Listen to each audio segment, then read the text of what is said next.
The woman screams that she is a true saint and then asks if they can hear her. After all these people were deceived by a false saint. Well, at that very moment, one of the priests just spits after the lady. The girl thinks that she cannot believe it, after which she keeps asking them for mercy. But when the girl is taken out into the street, people scream for her to be burned at the stake. After all, she must pay for her sins and also burn the false light. A year ago, 2 men were whispering to each other, and one of them claimed that a real saint had appeared. The friend replied that he had heard it too, and that according to rumors, she was that powerful, that the saint who came before her could not even compare with her divine power. One of the priests asked if another cattle had appeared, and that couldn't be happening. Most likely people who are dissatisfied with the current saint are simply spreading empty rumors. However, this woman deserves such words. At the same moment, someone shows the priest to be quieter and also claims that it is believed that this lady makes demons run away with one look. And that's not all, because it is also capable of healing dozens of wounded at the same time. But they say that there can only be one saint in the world, and if that's true, that Saint Ivelina is fake. And the woman at that time screamed, "Have they all gone crazy?" She also shouted for this woman to be brought to her immediately. The maid answered the lady saint that these were just rumors, and they would soon pass. But the girl, in response to this, once again cried out, "Is it really the priest of the boilers?" After all, she said to bring this girl to her, to which they could not answer anything except obedience, and also claimed that they would soon send Wrathben, who is the captain of the Templars. At this time, someone rushed into the room and screamed that they had to run. The false saint tries to put Saint Iris into eternal sleep. However, when the woman wants to object, someone else turns to the saint. The lady turns to him and says that it is Wrathben, after which she asks if he would mind waiting a little. After all, she hasn't finished the treatment yet. What does he agree to? The girl then uses her powers. And one of the knights, seeing this light, cries out something. It is definitely divine power. At that moment, one of the boys cries out to the knight that he saw everything himself and that Lady Iris is a real saint. She cured them all, so the boy asks not to take her, but the woman puts her hand on his shoulder. And turning to herself, she asserts that everything is fine because she is sure that they will see each other again.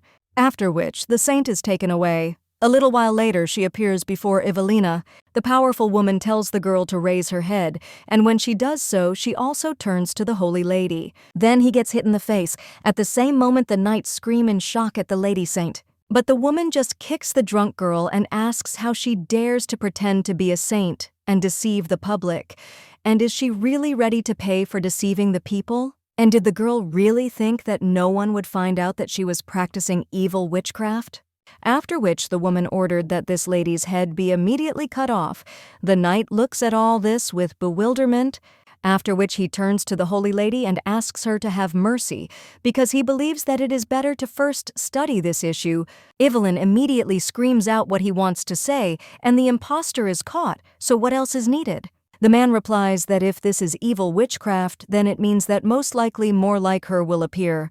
Therefore, he believes that it is worth conducting research for now. At this time, the other priests say that he is right, and the lady with blonde hair gets angry, after which she turns around in annoyance. She says that for now, the girl was thrown into prison, and a little while later, the ladies are there. One of the knights asks if this is normal because this girl is locked in a dungeon with demons. His colleague asks what the guy is talking about. But he claims that he saw it too, and that Mrs. Iris definitely used divine power.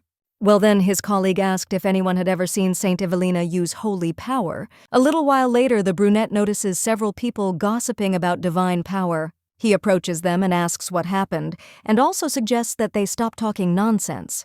Well then, another knight says that this is really suspicious because they definitely saw divine power. The commander claimed that there was no point in talking about it.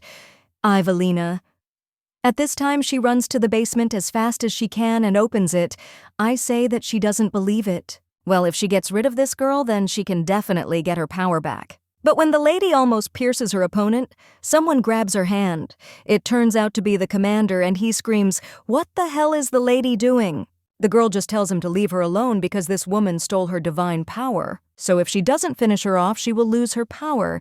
But at that moment, the lady understands what she said. The brunette, at this time in shock, asks if her divine power is really disappearing.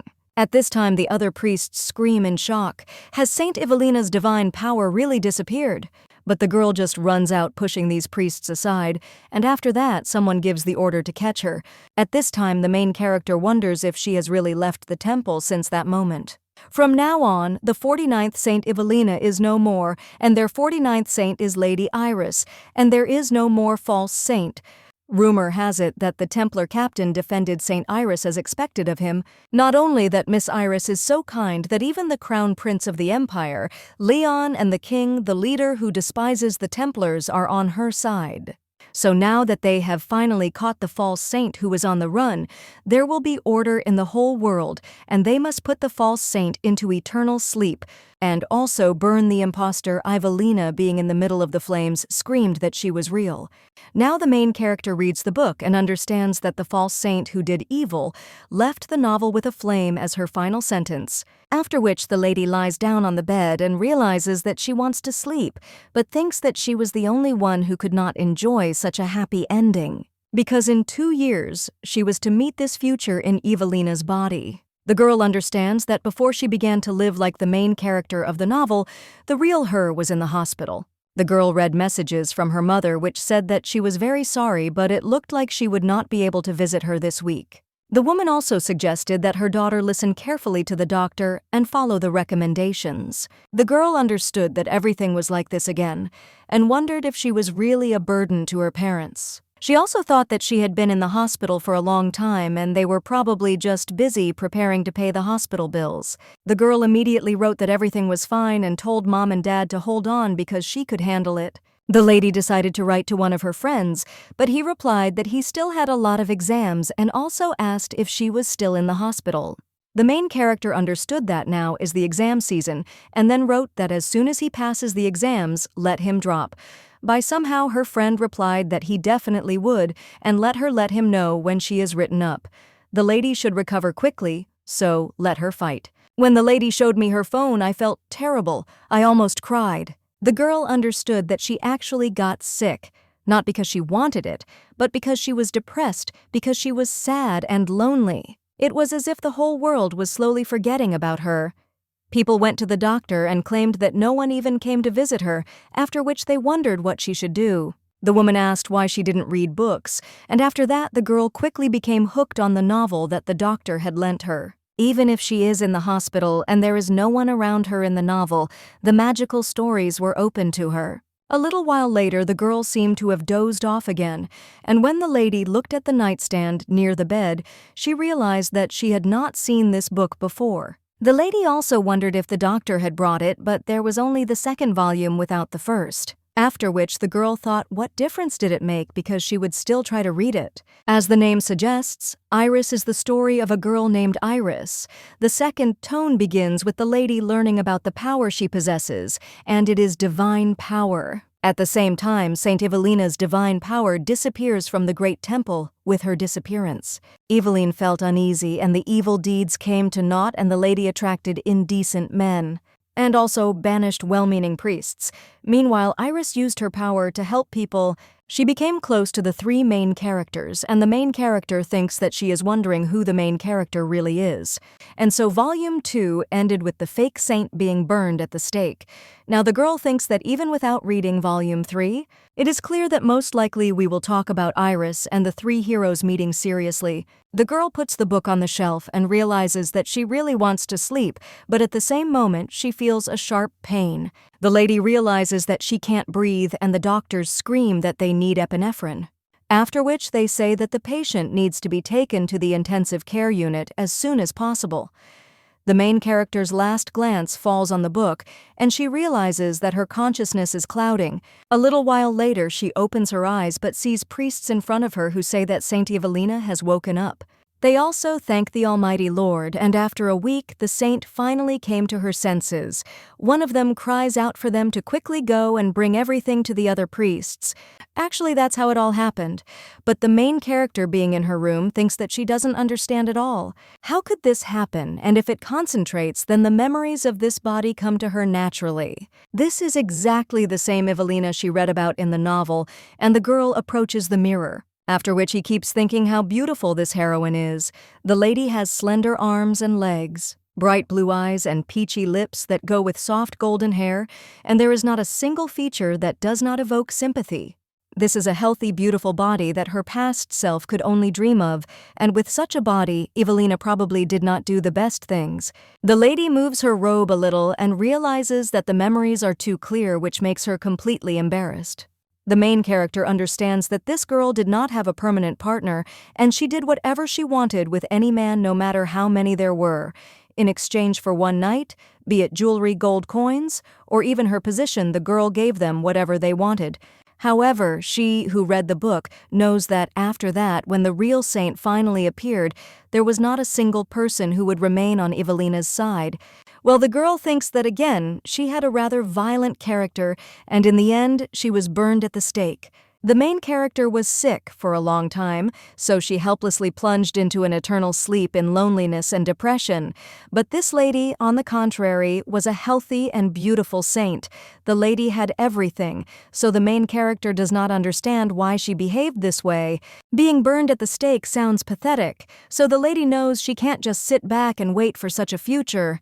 Luckily, she woke up in time before Iris showed up. The characters most closely associated with Ivelina's fate are a true saint and a Knights Templar captain named Wrathben, and also the crown prince of the empire Leyon, and even Aslan, who is the king of magicians. The girl understands that if she changes her relationship with them, then maybe she will be able to fix Ivelina's ending. The main character thinks about how to make sure that Ivelina's life does not end with being burned at the stake. Perhaps before the appearance of a new saint, it is worth leaving the temple and running far away. However, since Ivelina came to the temple very young, the world outside the temple where she has no memories could be more dangerous. Besides, if the only saint in the world suddenly disappeared right now, it would most likely cause chaos, and naturally the Templars would be sent to search for her. So the girl thinks that there is nothing worse than running away and then being caught and dragged back. In any case, the only way to change the future is to be careful in your actions and improve your relationships with everyone, especially with the main characters of the novel, after which the girl decides to think about what needs to be done when Ayres appears. The girl immediately crosses out the option of putting her into eternal sleep, and he understands that it would be better to say that the real saint has finally appeared. As for the male characters who are on Iris's side, she will show that you do not pose any threat to the girl and the problem will be solved. Well then, the main character thinks about another hero and realizes that it seems her relationship with him is already ruined. A couple of days ago, before moving into Ivelina's body, the brunette screamed that they were going into battle in the name of the Lord. An incident that occurred during a large-scale expedition to pacify demons on the outskirts of the continent. For several months, the Knights Templar had been winning victories praising the name of their god across the continent. Well then, someone turned to the captain and claimed that they had finally gotten through their last battle without any problems, and all that was left was to return to the temple. The man then told the captain to his face that everyone was doing a great job, but that he needed to remain vigilant until the very end. The man replied with a smile on his face that he understood. But at that very moment, the brunette saw his friend pierced by the monster. The captain immediately pounced on him and threw him back, after which he took the vice-captain and cried out to the priest so that they would try to heal him. When the priests began the healing, they claimed that the severity of the injuries was too great for their strength, but if the saint helped them, then everything could work out. After which the man took his friend onto his shoulders and asked Togo to hold on a little longer. As he walked towards the church, the top mentally begged him to hold on.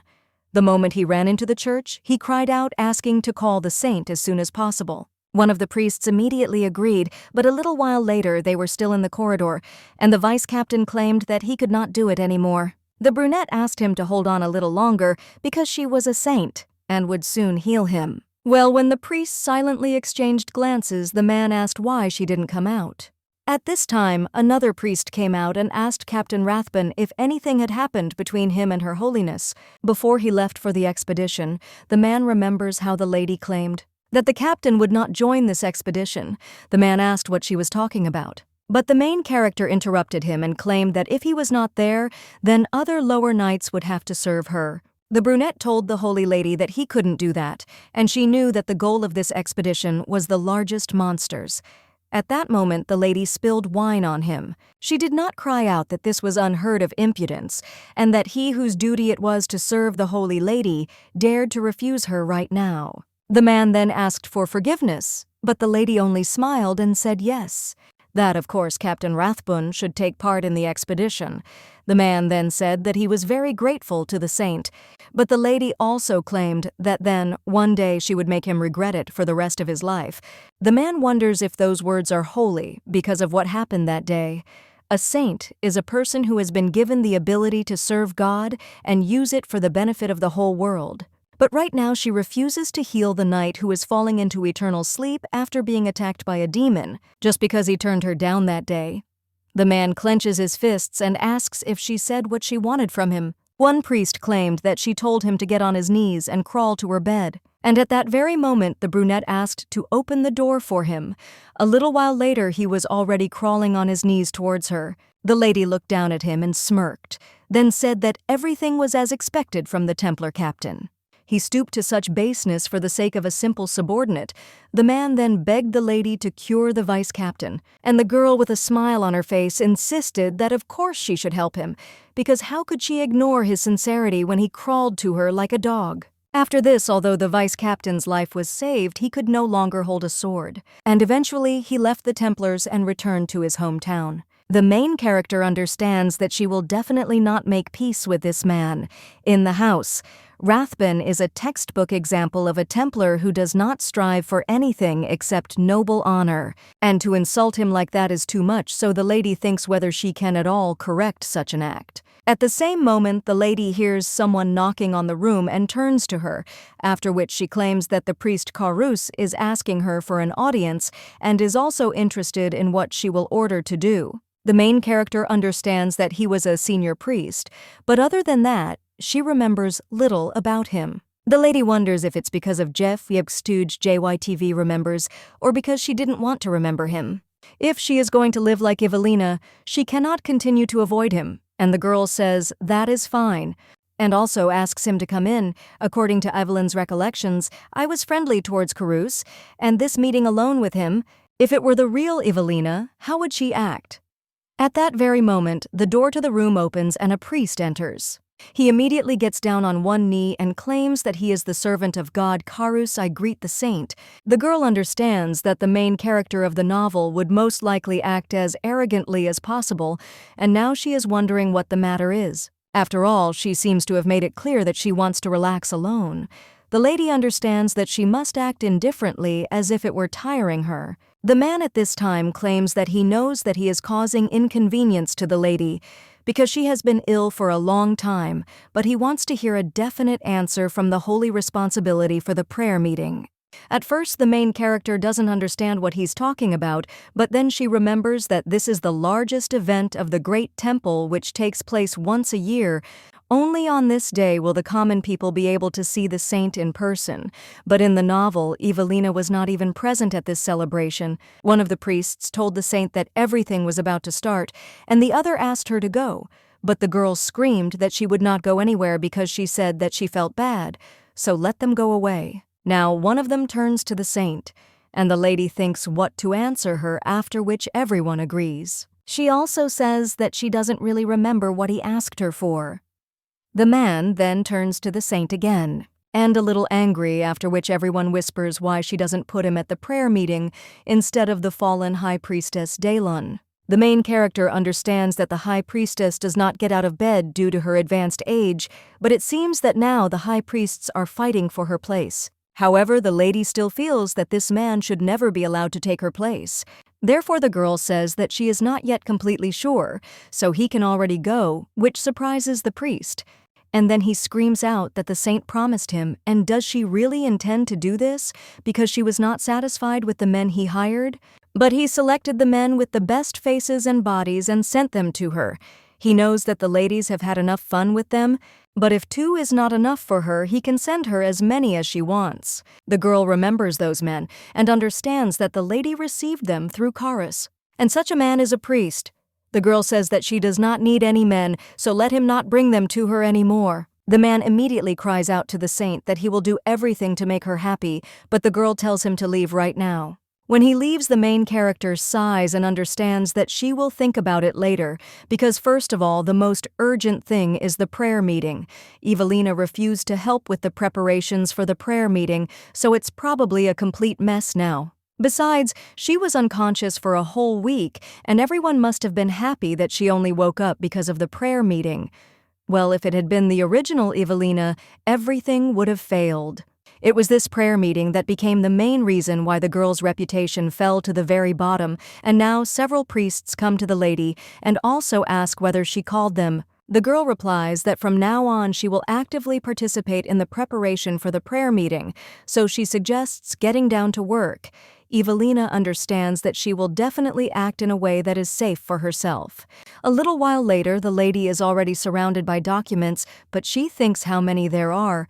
Other workers try on the outfit on the lady, and the girl realizes that the clothes are even bigger. One of the priests apologizes and claims that they do not understand that it is difficult for a lady to check everything thoroughly at once, but over all this time a lot of work has accumulated. The main character just smiles and replies that yes, it understands that she is the one who is paying for this body.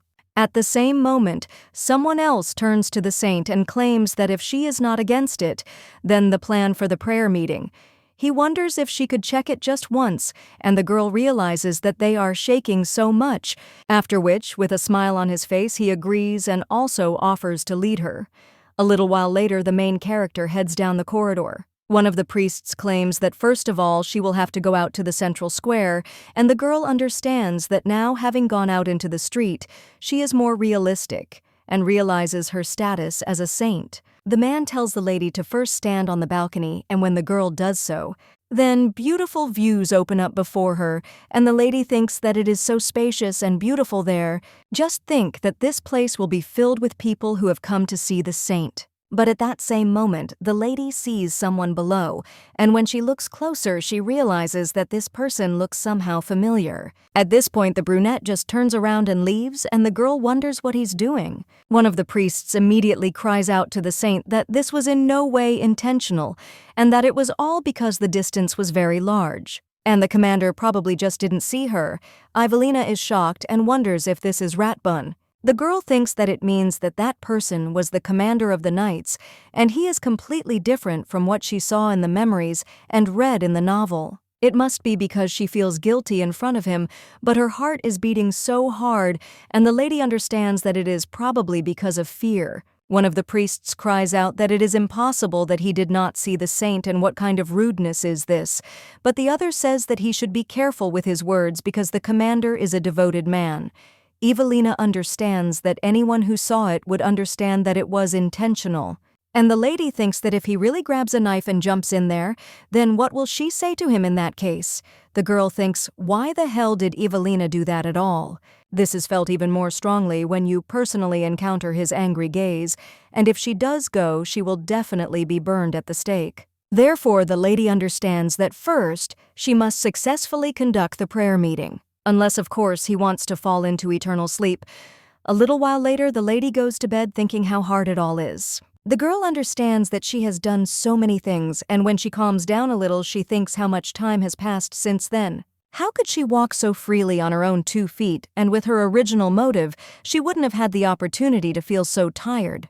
Although she is tired, she is grateful for this, and the lady does not want to return to her original body again. She wants to move a little more, and walk a little more. But when the girl approaches the door, she hears some sounds and understands that these are most likely priests. Well, she just wants to go for a walk alone and doesn't want everyone to follow her around day after day, after which the lady completely understands that there is a secret passage. Behind the painting is the central square. Behind the mirror is the garden behind the house. The passage behind the bookcase leads to a great temple, and the lady thinks that she should go there because there shouldn't be anyone there now. When the girl takes the mirror, she sees that there is no handle on the door, and most likely it opens with the help of divine power. Probably if she touches it with her hands like that, she won't be able to go through everything. When the main character does this, she begins to feel divine power and understands that it feels like magic. People understand that she used this power but have no idea how she did it or what its essence is. Thanks to the divine power, there is light there, but if you think about it, Ivelina did not have divine power. And because of this, she was accused of being a liar, a saint, and was also plunged into eternal sleep. And then the main character thinks at what moment her power disappeared. The book said that the divine power gradually disappeared after Iris appeared, but the reason for this was not revealed. Then the main character thinks that the reason for the disappearance of the divine power may be directly related to Iris.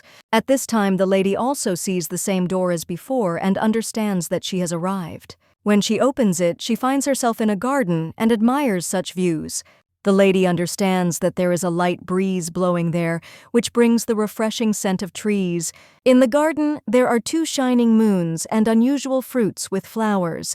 Everything is exactly the same as in the book. It is an unfamiliar and beautiful world, but at the same moment the lady stumbles and slightly hurts her leg, thinking how much it hurts. The girl sits down on the bench and understands that it is time to go back because tomorrow she has a lot of things to do again. Well, at that very moment, the lady sees something on her leg and thinks that it looks like a specially made mark. The girl thinks why they put her there, but what's strange is that she doesn't remember it at all. The main character understands that she doesn't like it, and why she has so many lost memories, and therefore something is wrong there. Something that she doesn't know, and that wasn't written in the novel. But at that very moment, someone turns to the saint and the main character wonders who this guy is. The young man replies that he came to serve her on the orders of the priest Karis. The main character understands that it is him again. And the guy claims that he was not told about this in advance, but he heard from his predecessor that the lady often likes to spend time in the garden. In case he suddenly meets her, the top sneaked in there, but then she appeared and maybe it was God's will, but the main character tells him to leave. And also told Karis to stop with this already.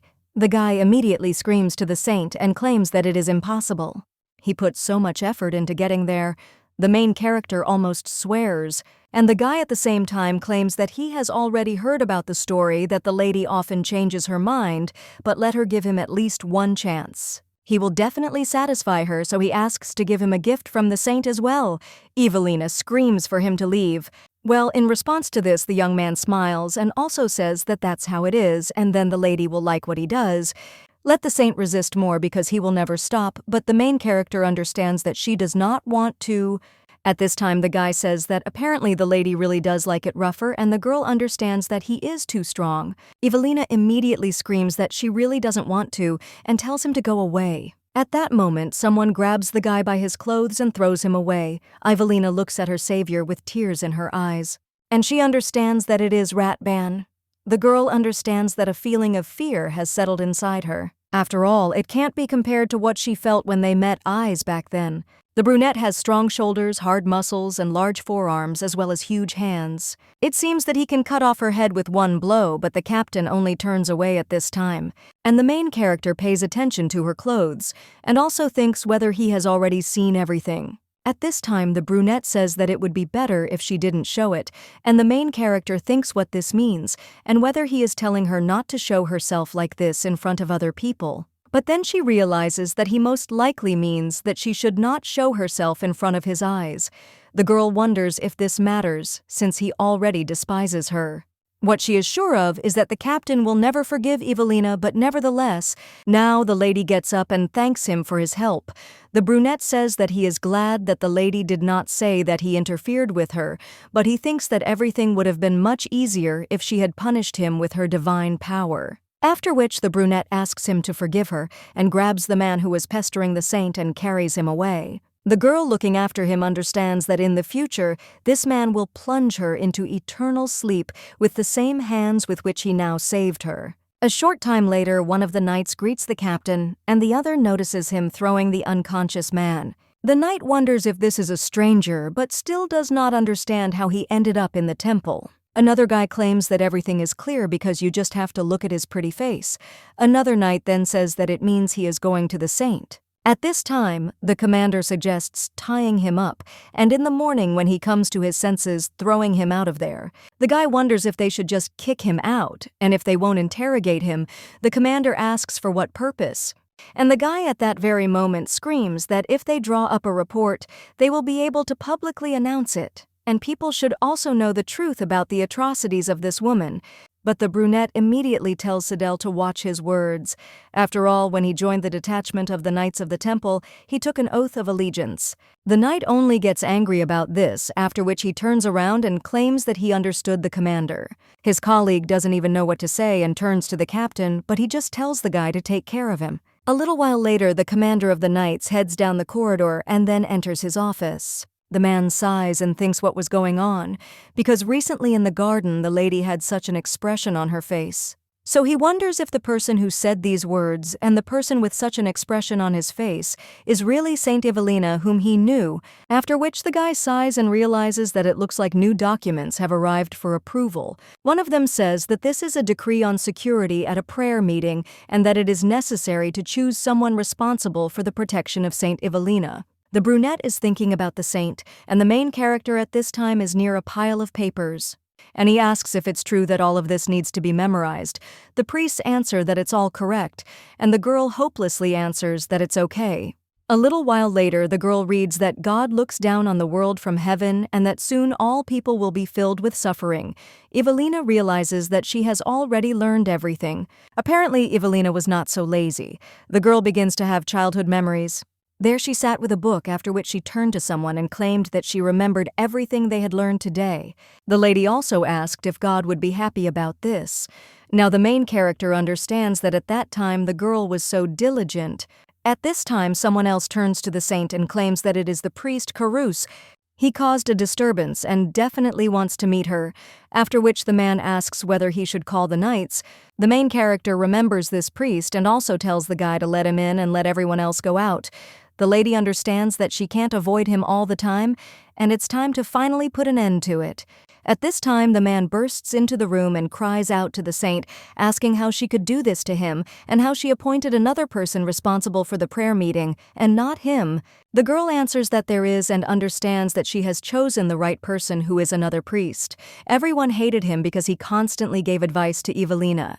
Yes, the man at this time screams that all this time he was devoted only to her, but the girl once again turns to the priest. And she claims that she knows very well that until now he has made a lot of efforts for her. The man immediately shouts, "Why then did the saint do this to him?" However, the girl hits the table with her hand and tells him to take any prayer from this table. And he read the first line. The man immediately takes it and reads that God looks down on this world from heaven, and soon all people are filled with suffering. The main character takes this paper from him and the man is surprised. The lady tells him to now say what is written next. The priest asks what she is talking about and how he can read what is written there if she took the paper. The girl claims that all these prayers are meant to be used in a prayer meeting, so how can she appoint a priest who does not know the prayers to lead the prayer meeting? The girl also claims that she can't pretend not to see his suffering. He won't be in charge of the meeting, but instead she will give him a reward that won't upset him. But the man immediately replies that he doesn't need her, and after that everyone throws all the papers off the table, and also screams that the lady will greatly regret what she did today. The main character only remains silent in response to this. The lady understands that she thought that if she said so, he himself would back down. But this will not happen. Everything was mixed up, but when the girl picks up one of the papers, she realizes that it is a plan for a prayer meeting. The annual personal protection of the saint will be entrusted to Wrathben. Ivelina realizes that it is a little scary that he will be next to her all day. Well, when the lady scrolls further, she is completely surprised. The girl reads that the commander of the knightly order is Wrathben.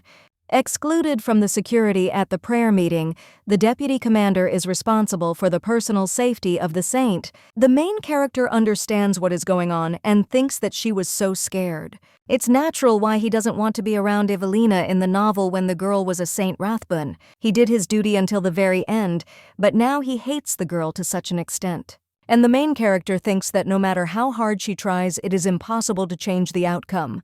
A little while later, one of the priests states that today is finally the beginning of the 2-day prayer meeting and asks if the saint slept well. The girl with bags under her eyes answers that yes, but in her mind she realizes that she didn't get enough sleep. The priest also realizes that a similar lady did not sleep a wink last night. The main character thinks that she couldn't fall asleep all night and wants to recover with the help of divine power, but she still doesn't know how to use it, and in any case, divine power is not applied to oneself. At this time, the priest asks if the lady is very nervous, because until now she has been coping with everything for many years, so this year it will work out too. Besides, compared to previous years, she prepared much more. The main character understands that, frankly speaking, this is the first time for her. If she had initially had to gather all the people she had met in the years before she entered into eternal sleep, there would have been no more than 10 of them. Now she suddenly finds herself in front of tens of thousands of people. The girl thinks that a prayer meeting is an event that everyone wants to attend at least once in their life. They say that it takes poor people from the outskirts several weeks to get there on foot, and when the saint finally says the words of blessing, then a fierce battle begins for a place next to the saint, and this is the world in which God really exists. And when demons appear, the divine power destroys them, and therefore people believe in the power of God and completely rely on it. So with this faith, people make such a huge journey just to see the saint closer, and she would like to console them at least a little. That is why people claim that she will definitely cope completely, and the priest then suggests starting preparations. While in the bath, the lady realizes that she has rehearsed everything dozens of times and is no longer a stranger in this world. So there is no need to be nervous anymore, and a little while later the maids dress the girl. One of the priests looks at the lady and says that she is simply perfect, but at that very moment someone else bursts into the room. While the priest announces that the prayer meeting is about to begin and that they need to hurry, the man who burst in screams for them to wait. He also apologizes but claims that he urgently needs to tell the saint something. Another priest asks what happened, and his interlocutor replies that the matter is that Ivelina immediately understands that this matter is connected with her and claims that everything is fine so he can talk. The priest in charge of the preparation is a little surprised, and the one who ran in claims that false rumors about her are being spread among the people. This is what a lady does every night with different men, and they say that she squanders all her wealth. And he also neglects prayers and his duties, thereby attracting the wrath of God. When he finishes speaking, there is silence between them, and the main character thinks how this happened. The priest immediately screams out what he is saying, "This can't be." But the main thing is that the heroine understands that he is wrong because it is true. The girl also thinks why it had to happen today. The priest at this time addresses the saint, and he claims that they will cancel the last program of the prayer meeting, which is why you should be surprised. She claims that the last program is the most important moment of the saint's blessing, but the man replies that everything is correct, and the lady thinks that this cannot be done because everyone is looking forward to it. The priest at this time claims that since rumors spread very quickly, someone may appear among the crowd who wants to personally harm her. Besides, this year, Confronting Wrathben won't be with the lady. The main character realizes that she tried to do everything right and really put in a lot of effort. But in the end, she will not be able to escape the predetermined ending. The priests at this time apologize to the saint. But the main character thinks that despite this she will cope and claims that all programs will be carried out according to their plan. The lady goes out into the corridor and thinks that no matter what this ends with, even if it is just her mere attempts to do something, well, she'll handle everything. The priest at this time turns to the others and tells them to go quickly. But when the main character opens another door, she leads the captain of the knights there and asks why he is there. The man claims that he will accompany her. The man gets down on one knee and claims that he has come to do your duty. Ivelina understands that Wrathben was originally the kind of person who did everything possible to fulfill his duties, after which the main character says that it's good and understands that no matter how much this guy hates her, he will now protect her. When the lady takes his hand, she realizes that it is big and warm, but then she sighs, and then asks him to take care of her. A little while later, someone reports that the saint is coming to them. The main character comes out with the commander of the knights, and the priests claim that God's gaze has reached this land, and they all together receive his wonderful grace and also his great love. There is a place of the saint, and the main character, looking at the square, thinks that this is incredible because of the hopes and love of all these people. How could all this be an empty sound for Ivelina? No matter how hard it was, she never showed herself as an adult. The lady understands that she must be quiet and always tries not to contradict the expectations of others, because she didn't want to be hated, but Ivelina considered all this unworthy of her attention. The main character thinks how this could happen because all these people were ready to love her so much. The girl understands that she was worried in vain and everyone happily greets her. At this time, the priest turns to the saint and states that the last part of the program will soon begin, and now she needs to go to the stairs. When the knight commander extends his hand to her, the girl is first surprised and then thinks that everything is fine, even if he doesn't hold her all the time. Well, when the lady looks at the expressions on the faces of the other priests, she thinks that it looks like he is doing this because today could be dangerous. The commander is indeed a man who carries out his duty without reproach, and the lady thinks that she is so sorry. When the lady comes out to the square, people immediately cry out to her. The priest whispers to the saint that she cannot bless everyone, and you can just walk past them like she did last year, but the girl replies no. At that very moment, someone cries out to the holy millet to bless her unfortunate child. Another one of them claims that it took him 2 months to get there, and the main character thinks that there are so many people with serious illnesses there. Divine power can heal wounds and poisonings, but diseases given by nature cannot be cured. They must know it themselves and came there for consolation, and she too desperately wanted to hear at least one kind word. The lady addresses everyone present, but people immediately want to come closer to her, and the knights try their best to hold them back. At this time, the elderly man also turns to the saint and asks her for something. The main character, seeing this grandfather, immediately turns to him, but the priest says that it is dangerous for you to go there yourself now. Then the girl turns to the captain and asks if he can bring that man. The man turns around and agrees, and the main character thinks that something is wrong. At the same moment, someone throws an egg at her and screams that the girl is a dirty idiot. The commander of the knights turns around in shock and cries out to the saint. At this time, someone from the crowd claims that he knows that she is every knight. She rolls around with men in a boorish manner, after which this man wants to throw another egg at her. But the commander of the knights immediately defends her and also tells her to capture this man. At this time, someone else asks if the rumors are true, because he also heard about it that there are many men to whom the saint gave gifts. The girl understands that the atmosphere has changed in an instant, and even those who doubted it are now convinced of it. At this time, the knight's commander screams for the knights to come there quickly, but the main characters do not hear how they call her names and ask if they think she can hide for long behind the knights of the temple. The priest says that the saint should go back now, and the girl understands that she thought that everything was going well, but in the end, everything failed, just like in the novel. The girl also thinks what will happen now and whether all her efforts ultimately have no meaning. Someone from the people cries out that the knights should also be on guard and let them go. The main character at this time comes forward and realizes that it doesn't matter what she does. Well, in the end, everything goes according to the plot of the novel, and in this case, the girl approaches the old man and also asks if he still wants to receive her blessing. The lady understands that she will do as she wants. The old man at this time raises his head and then takes off his hood. When he does this, all the people look at him with disgust. They say it's disgusting and the smell from it is terrible. The main character raises her hands. The lady also says that even in the most difficult moments and in the happiest ones, God will always be by his side. At every moment when he only wishes, he will always be there, after which the lady kisses him on the forehead and also asks God to give strength to this old man. The man then thanks her, and the main character understands that his voice does not sound like an old man at all. The old man at this time takes the lady's hand and then kisses it and also states that he will look forward to the day when they are convinced again. A little while later, someone in the garden claims that he knew it would be like this. Work hard, and he is sure that she is just pretending, considering her usual behavior.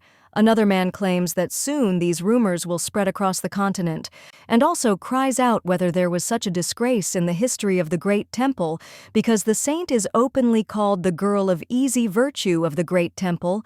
The main character is sitting nearby at this time and hears all this. A little while later, one of the knights says that now he does not understand anything, and the other says that it is necessary to prepare for tomorrow's prayer meeting. At this point, the main character sighs heavily and realizes that she just went out to get some fresh air. The lady also asks if this can be explained at all and why Ivelina is a girl of easy virtue, if she paid for a night with a man with money and jewelry. The main character lies down on a bench and thinks what to do now. Today she was really scared and also did not expect this from Wrathben. The man claimed that they had caught and locked up everyone who had caused disorder at the meeting. The main character answered that it was fine, but at that very moment, the guy fell to his knees. Ivelina asked in shock what he was doing, and the man bowed his head and claimed that he had failed to fulfill his duty, and he is ready to take responsibility. Ivelina thinks about what he is talking about and understands that she is being played with right in front of his eyes. The main character answered that no, and it was her mistake that she asked him for an unnecessary request. The brunette says that whatever the reason, he is the one responsible for the harm that was done to her, and it is also his duty. Ivelina was at a loss as to what to tell her. She claimed that she knew what he was talking about, and that for starters, the Knight Commander would carry out his duty without any changes until the end of tomorrow's prayer meeting. The man screamed that she was punishing him in this way. Well, the girl immediately interrupted him. The lady turned to the commander and also claimed that he could already go because this was an order. Now the girl is lying in the garden and wondering why the hell he wants to be punished so much. Ivelina thinks that he is such a straightforward person, and she is also interested in who that old man was and for what purpose he disguised himself. The main character understands that he said that they would see each other again, but can strangers freely see a saint? It's quite suspicious, but she felt threatened by him. The lady also understands that she is getting sleepy, so she needs to go back to the room. Well, then the girl thinks that she will lie down a little longer, and a little while later she feels that she is so warm. The girl also thinks that she needs to go back to her room. A little while later she jumps out of bed. Well, when he turns around, he sees that he is in his room, and the lady understands that she definitely fell asleep in the garden. At this time, a priest enters the room and asks if the saint has woken up. After this, Ivelina screams and apologizes, and also claims that she overslept. The man replies that it is not worth it because she can take part in today's ceremony after lunch. He also asks if the lady slept well, and he is glad that she looks rested today. The girl replies that yes, and she slept well, and also thinks that she really does feel good. A little while later, she asks if anyone brought her into the room last night.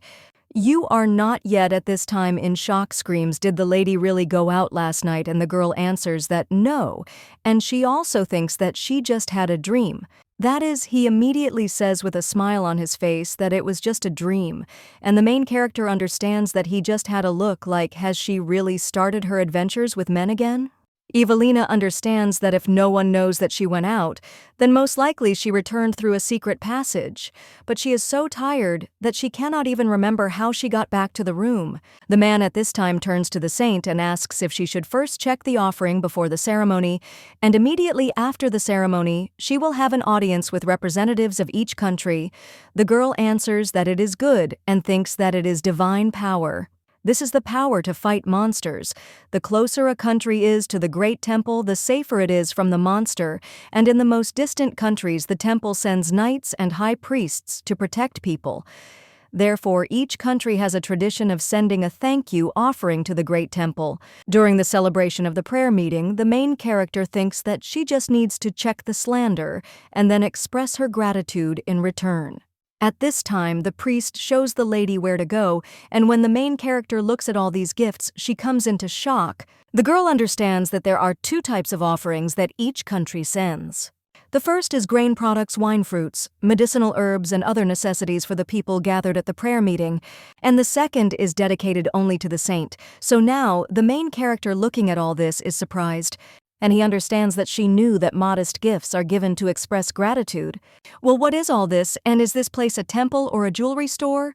The girl understands that this is not for the sake of faith, but personally for the saint. A little while ago, Ivelina threw one of the gifts and also screamed, "Who sent this trash?" as an offering. The girl asked if they had any jewelry, and one of the priests addressed her as a saint. He also claimed that Laris is a poor country, and that it is necessary to create such a tapestry. A lot of time and effort was spent, but the girl then asked if he was talking about the effort. The lady grabbed the candle, and the priest turned to the saint in shock, but the girl only threw the candle onto the cloth, after which everyone laughed at him and cried out, "Does this have any significance?" She also asked if he said that the country was called Laris, and also insisted that he not send anyone else there. Now the main character sighs heavily. The priest at this time addresses the saint, and also shows the offering sent by Laris. The main character realizes that it looks incredibly expensive, after which she remembers how the priest said that it was a poor country, and she responded that he should not send anyone there. The lady understands that they sent this with a request for help, after which she tells people that this is an offering. They returned it back. The man then turns to the saint in shock and claims that if she leaves Laris this time too, but the girl replies that she knows and let them send the knights of the temple to them. They can also increase the number of knights sent because last year must have been difficult for them. The priest, almost crying, turns to the saint and bows and also claims that he understood her and therefore thanks her. The girl looks at more gifts and thinks where so many relationships were sent from again. The priest replies that it is from the empire of Aphelius, and the main character understands that the second main male character was from there. This empire is a country whose power has grown rapidly since the current emperor ascended to the throne several decades ago. She has conquered many countries in the repeated war and now has taken control of the entire area around the Great Temple. Due to religious beliefs, they cannot touch the temple and therefore consider it an eyesore. Instead of the aged current emperor, the empire is effectively headed by Crown Prince Leyon. The main character realizes that this is the second main male character of this novel. His father claimed that the influence of the Great Temple must necessarily pass into the hands of the Empire, and the young man agreed. The girl understands that at the moment the Empire of the Great Temple is in a confrontational position. In the original story, Ivelina was furious that the Empire sent a huge amount to the people but did not send anything to her. But now the girl is wondering why the course of history changed. The Empire sent more than just jewelry. There are also sculptures, paintings, and ceremonial items, which is all that a temple needs. The man at this time turns to the saint and points to something else, but the girl is deep in her thoughts. After which he turns to her again, and the lady comes to her senses, after which she claims that she thinks she can examine the rest herself. The priests immediately bow and leave, after which the main character inhales and realizes that she is completely confused. Ivelina wonders if she missed something in the novel, but still doesn't understand why the girl only asked for jewelry. But then she realizes that she thinks she knows what the reason is. Ivelina wasn't interested in such things at all, and she must have simply given them away as payment for a night spent with men. Now the girl is screaming that she doesn't know, and it seems as if this lady was doing everything on purpose to make people hate her, but she really wants to understand what was in her head. But be that as it may now, she will do everything in her power, and from the offerings she will send back all the jewelry and also check all the official letters. But when the lady looks at them, she thinks that there are quite a lot of these letters. When the lady takes them in her hands, she understands that they are all so luxurious. But then her attention is drawn to one of the letters which is not decorated in any way. The lady picks it up and wonders if there is really nothing written on the outside. However, when the girl opens the letter, she is shocked. It says there that since the deal has been concluded, he will soon arrive as a signalman, and the girl thinks what kind of deal this is. The lady says it's suspicious and then wonders if it's really for the saint. There's a strange manner of speech, and it's not known who the sender is. But at the same moment, the lady cuts herself to the letter and thinks how much it hurts. However, when the girl puts the letter on the table, it simply catches fire, or the main character thinks what is happening.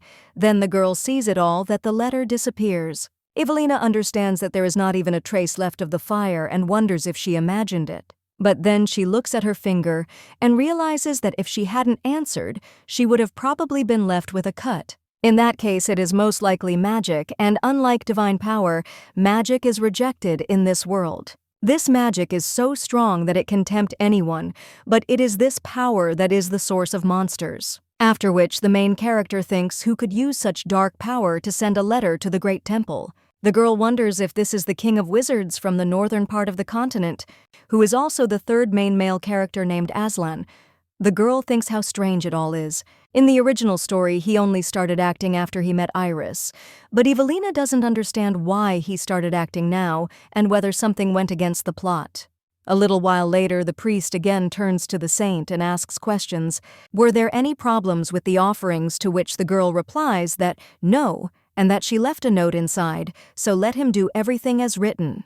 The lady also asks if the ceremony is going well, to which the man replies that yes, and everything is going according to plan, so she can go out in half an hour. At this time, the main character also notices Wrathben and says that he has changed his cloak. The girl also asks why the priest addresses the Light One with surprise. At this time, the main character remembers how a man protected her from a flying egg and asks if it was because of that incident. Ivelina immediately apologizes to the commander and claims that she did not think that his cloak would become unusable. After this, the man simply tells her not to pay attention to it, and the girl understands that now she is even more worried. However, she says that the commander can rest assured because there will be no blessings today, so no one will throw eggs. Well, at that very moment, the atmosphere worsens, and the girl realizes that she was unable to calm him down. Svetlana seemed to point out his inability to protect her. At this time, the priest says that while the lady is waiting, he will bring her tea, and the girl agrees. A little while later, she drinks tea and says that it is so delicious, although of course she drinks it all the time. Ivelina understands that in fact it does not have any special taste, and she is confused, so she does not even know what to say. At this time, the priest says that as he thought this tea will be to her taste, since the lady chose it herself, the main character wonders if the girl really chose him herself, after which the priest says that it's time to get ready, and the girl agrees. Well, at that very moment, the lady becomes ill and she begins to fall. The Sandstones, El Commander of the Night, immediately cry out worriedly to the saint. 2 days ago, when the commander was walking through the garden, he realized that he did not know how to relate to the saint. When he thinks about the work of the vice captain, he can't forgive her in any way, but as the commander of the knights, he has no other choice but to do his duty. The man thinks about the moment when everything went wrong. He wonders if it was before the vice captain was wounded or not. When a lady humiliated him for no particular reason, he can't remember exactly when. Well, if you think about it, when they were kids, they definitely got along well. At this time, the brunette thinks that he has reached the garden, but when his gaze falls on the bushes, the guy suddenly notices a lady lying on a bench. The man is shocked and wonders why she is there again. The guy realizes that it looks like the lady has fallen asleep, and it is unlikely that she would get involved with someone else again. Well, then the guy decided to turn around and understood that this was not his job description, so it was time to go back. At that moment, he turned around because he felt something grab him by the cloak and asked if the saint had woken up. The main character was still sleeping at this time, but already with his cloak in her hands. When the knight commanders were about to take the cloak from her, the girl only pulled it harder, after which he, all with a smile on her face, claimed that he was very warm. At this time, the man heard someone else approaching. He knew there would be problems if they ran into someone while in that position. The guy turned to the saint and asked her to wake up, but the girl still did not wake up. At this time, the man who was approaching was telling another that he had probably dropped his things somewhere in that direction near the thickets. The brunette understood that they were going in this direction well when he was about to touch the saint. Then he remembered Article 1.3 of the Rules of the Knightly Order of the Temple. It stated that one cannot touch the body of a saint without her permission. But now the guy took her hand anyway. The man who comes up claims that he found his thing, and the other says that thank God. At this time, the brunette listens to what will happen next and thinks whether they will leave. But one of the priests claims that he is tired and suggests sitting down for a while. He also claims that there is a bench on one side, and the brunette understands that they will come there now. When the priest approaches her, he states that she and the other one agree to sit for a bit. When he raises his head, he claims that today is truly a beautiful night. At this time, the brunette heads off with the main character and remembers how he claimed that Izvestia was talking about a secret passage, passed down from generation to generation, only by the captain of the knights and the saint. However, the saint thinks that only she knows about this passage. The brunette understands that he should only use it if it is a real emergency, so now he is mentally apologizing to the former captain. The guy understands that unlike the saint, he has very little divine power, therefore he should not use it thoughtlessly. The brunette at this time enters the passage to the saint, and he realizes that he has also secretly made his way into the saint's room. He lays the girl on the bed, but when he looks at her, he sighs and thinks what he is doing now, and also what he was thinking about and how many rules he has already broken. The guy understands that he needs to return quickly, but then he looks at the lady again, The next morning, the brunette walks through the yard. He understands that the coat is all wrinkled and he needs to change quickly. A little while later, the main character asked if he had really changed his coat. Well, the guy just answered that she shouldn't pay attention, and then the girl started drinking tea. The Knight Commander understood that he would no longer succumb to the influence of the saint and would simply keep his distance as before. But when the main character felt bad and then everything started to fall, he was shocked. At this time, the main character thinks that it is very dark there and does not understand where she is. The lady sees the hands emaciated to the bone and understands that they do not belong to Ivelina, after which the lady realizes that this is the real her and wonders how this happened. But when the main character turns around, she sees Ivelina, which shocks her. At this time, the blonde turns to her and asks what the girl is doing.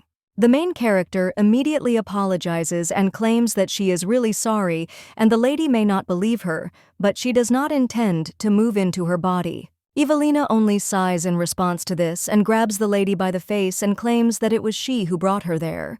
The main character is shocked and asks what she is talking about and if she really brought her there, but Ivelina only gets angry in response to this and claims that she intended to choose the most stupid one, and the lady decided to make fun of her, and the girl screams why she lives such a worthless life. The main character asks, what does insignificant mean since she worked so hard?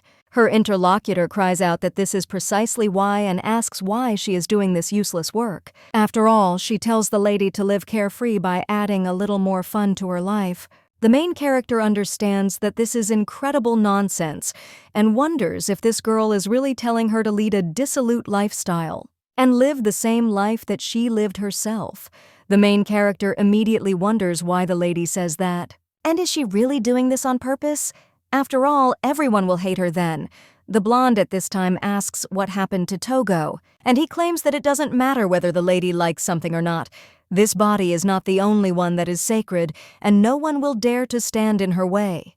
The saint is an untouchable being, but the main character replies that this is not true even if she is a saint. But then the lady realizes that Ivelina does not yet know the end of this story, and this tragic end in which her place will be taken away, and she will be burned at the stake. At this time, the blonde asks what if even she is a saint. The main character understands that she should not intentionally make the situation worse and claims that she is being slandered despite the fact that she is a saint. At this point, the blonde wonders if she is really talking about what happened at that prayer meeting. Well, she still screams why the lady just let the Knight Commander go, because she should have plunged him into the eternal zone for the fact that he could not protect the saint.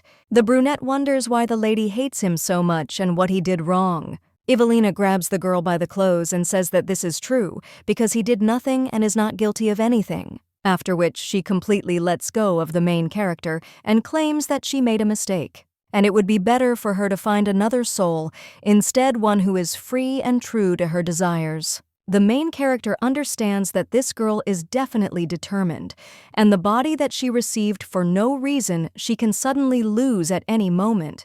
So it looks like this is how it will all end. The blonde at this time tells the lady that it looks like she likes this body, and he wonders if she really doesn't want to fall into eternal sleep that much.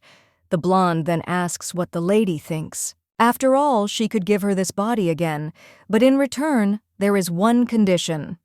The main character asks what this condition is. After all, she will do anything as long as it doesn't involve putting someone into eternal sleep.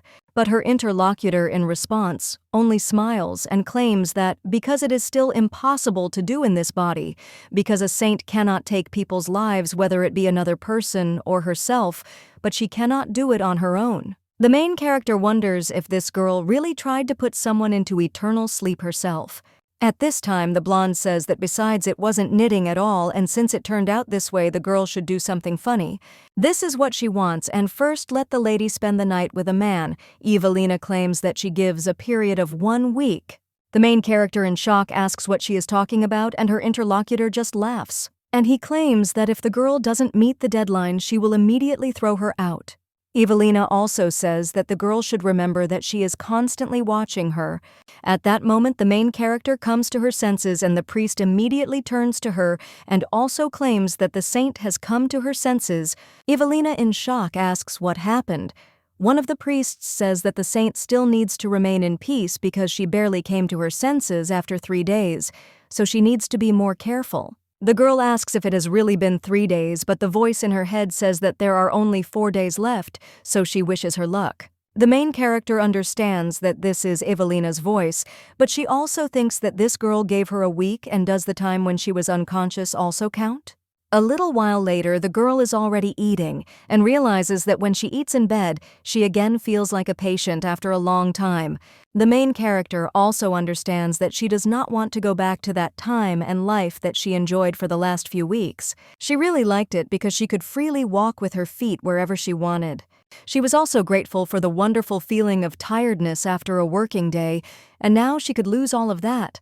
Ivelina thinks that she doesn't want to lose this at any cost, and remembers how the blonde told her to spend the night with a man. After which the lady starts thinking about how she can do it.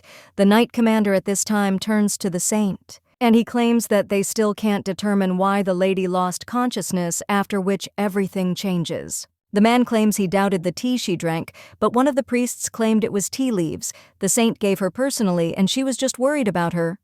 The guy says an investigation confirmed it was poison-free.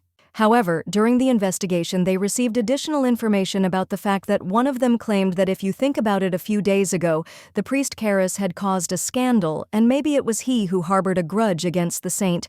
When this priest was caught, the man screamed to be released and asked how he dared to put a high-ranking priest in prison. At this time, one of the people in the dungeon claimed that the priest Karus, and as I promised, came to save them. The brunette claimed that it seemed he was in league with those who had caused a stir at the prayer meeting, and that the man had screamed in the wrong way. Now the commander of the knights claims that they found out that the commotion at the prayer meeting was provoked by the priest Karos, and the main character says that this is how it is, after which she realizes that she knew it was Karos. The girl also asks how the prayer meeting went, and the priest replies that everything ended well, so she doesn't have to worry too much. However, some people do not believe that she suddenly lost consciousness. The girl recalls how she read in a book that Ivelina did not participate in the prayer meeting under the pretext of illness. The main character thinks that everything is going according to the original story, and it is unfair that they consider this just an excuse. The girl also wonders if something really happened to the original Ivelina that day, contrary to rumors. Well then, the main character realizes that she is thinking about the wrong thing and claims that she was supposed to meet the delegation. The priest then turns to the saint and claims that they all returned back too. Ivelina asks if this is really so since only 3 days have passed.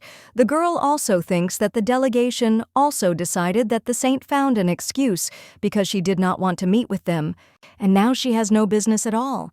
However, the priest claims that there are still some people left, who asks for an official meeting with her and wonders if the lady would like to meet them. The girl asks who it is, after which the man answers that this is the empire of Aphelius. A little while ago the prince came to his majesty and asked if he had called him. The man turned to his beautiful son, after which he answered his father that yes. The man then told the boy to go into the temple and find out what was happening there, but the young man replied that he didn't want to. The emperor immediately asked why he didn't want to and why he had that expression on his face, and the guy replied that frankly he found it boring. The emperor said that he had no particular business these last days and had just finished conquering Astia, to which the young man replied that this was the case because his blood was still boiling and he would hardly be able to spy on the temple. Well, the man said that the guy knows that the relationship between the captain card and the spirit is close to disaster, to which he replied that yes, but asked if that was not why they had encouraged their informants. But the man replied that the saint's behavior had changed recently, and that was not all. After all, the captain's position had also become uncertain. The blonde insisted that it seemed they should try to motivate him themselves, after which he asked if the guy was now ready to go there, and he knew that if necessary he could use any means. After which Leyon bowed to the emperor and claimed that he would carry out his order. The young man understands that the commander of the Temple Knights Wrathben is the strongest knight on the continent, and people say so, but he has never met him. However, the blonde thinks that if this is true, then he should belong to the empire, and not to some temple, and if he finally quarrels with the saint, then he will lure him to his side, and he needs to hurry. A little while later, one of the servants cries out, "Did the prince really say that he would go with the delegation?"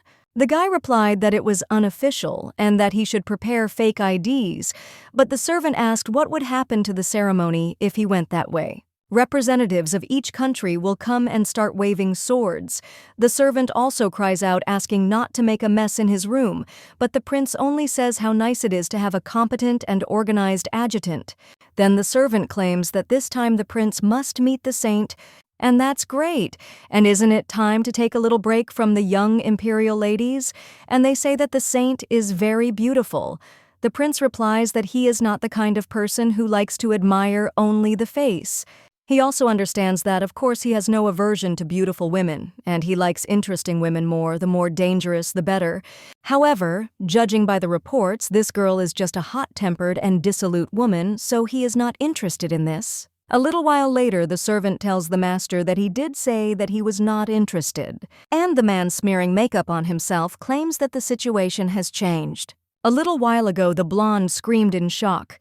Is the commander really no longer guarding the saint? The servant replied that according to the informants, this is indeed the case and he is also leaving soon, and hopes that the reception will end sooner by at least a quarter of a day. This is the latest information. The prince wonders if the situation has worsened, but on the contrary, it's good because you need to hammer in 1 or 2 blades. And the matter will be over, after which the blonde asks if the saint really changes men every night. And how does he think she will like the blue-eyed blonde, to which the guy replies that yes, and at the same moment screams out what he is talking about. The gentleman said that he was not interested in this, but now he has changed his mind and she should like him because were there any women who didn't like him? The guy asked if it was true, and his servant screamed why the master suddenly started to disguise himself or even made a stink. The blonde replied that before flirting with her, he should at least look at her once. A little while later, he was already dressed as an old man, and as he walked through the crowd, people smelled the smell, and one of them said not to touch this old man. However, when the ceremony began, the guy saw that the saint was walking with the commander of the knights. His Highness wondered if he was guarding her, and he was seeing this man for the first time, but he was sure that he was the same commander of the knights. The guy also notes that he even took the saint's hand and wonders if this relationship is close to disaster, after which he keeps wondering if they really slept together, and then he realizes that Wrathben is not one of those people. At this time, people turn to the saint and the prince decides to act, after which he hits one of the men. He begins to fall and the others scream for him not to push the prince at. This time passes between the guards and turns to the saint. But at that very moment, someone throws an egg at her and calls her names. Then the commander protects the lady from the second egg. And the prince understands that things will get more difficult, and that's enough for today. Well, at that very moment, he notices how the lady approaches him, after which she asks if he still wants her blessing. The guy was surprised by this. And I thought, how could she approach a dirty and sick old man in such a situation? She is completely different from what was written about her in the report. That's why he is curious about her true form. A little while later, someone speaks to the representatives of the Ivelina Empire and claims that they have been waiting for this for a long time. After all, the saint has given her consent to an official reception. A little while later, they greet Saint Ivelina. One of the priests at this time addresses the representatives of the Ivelina Empire, and he asks to maintain decency, but at that very moment, the blonde runs up to the lady, after which he takes her hand and kisses her. The main character thinks that this voice and look looks a lot like the old man from the prayer meeting. The guy at this time, he claims that his name is Leyon Havel Iphilius A. He is also the crown prince of the Ivelina Empire. The main character wonders if this is Crown Prince Leyon, and at first glance he seems stupid. But in reality, he is a meticulous strategist and a fierce fanatic of war.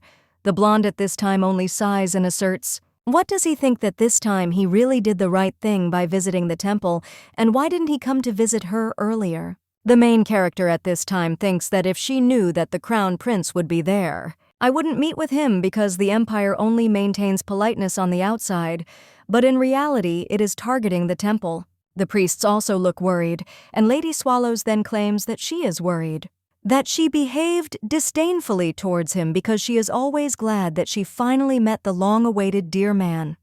The girl also thinks that he knows that it is impolite to appear so suddenly. The blonde at this time asks for forgiveness for not warning her in advance and claims that he initially thought that it would be difficult for him to be there due to his heavy workload on imperial affairs. But to his great fortune, he finished his schedule early and was able to join the delegation in a hurry. The main character understands that this is a blatant lie because how could that person appear mined at a prayer meeting? Even if there is no evidence for it, it is such an obvious lie. The blonde is thinking at this time that even if it is a lie, what is the lady going to do? The main character only sighs after this, and the guy says that he is very sorry. However, Ivelina asks what he is talking about. The guy replies that the best artisans of the empire were sent to the temple as a donation, various decorations and precious stones, but the lady came out without wearing any of it. So it seems she didn't like them.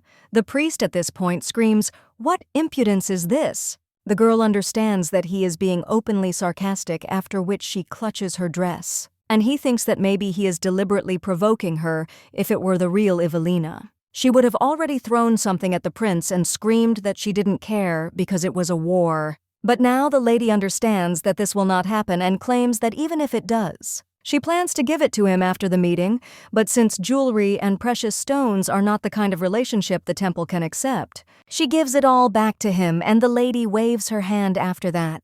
And the servants immediately bring in all the jewelry. The blonde turns around in shock and asks what she's talking about. And the main character says that he shouldn't worry about the wheat and grape wine that he sent to the people. Since they were all gratefully accepted and put to good use, the blonde realizes at this point that he had indeed prepared in advance. This is not a fleeting persistence or a bluff.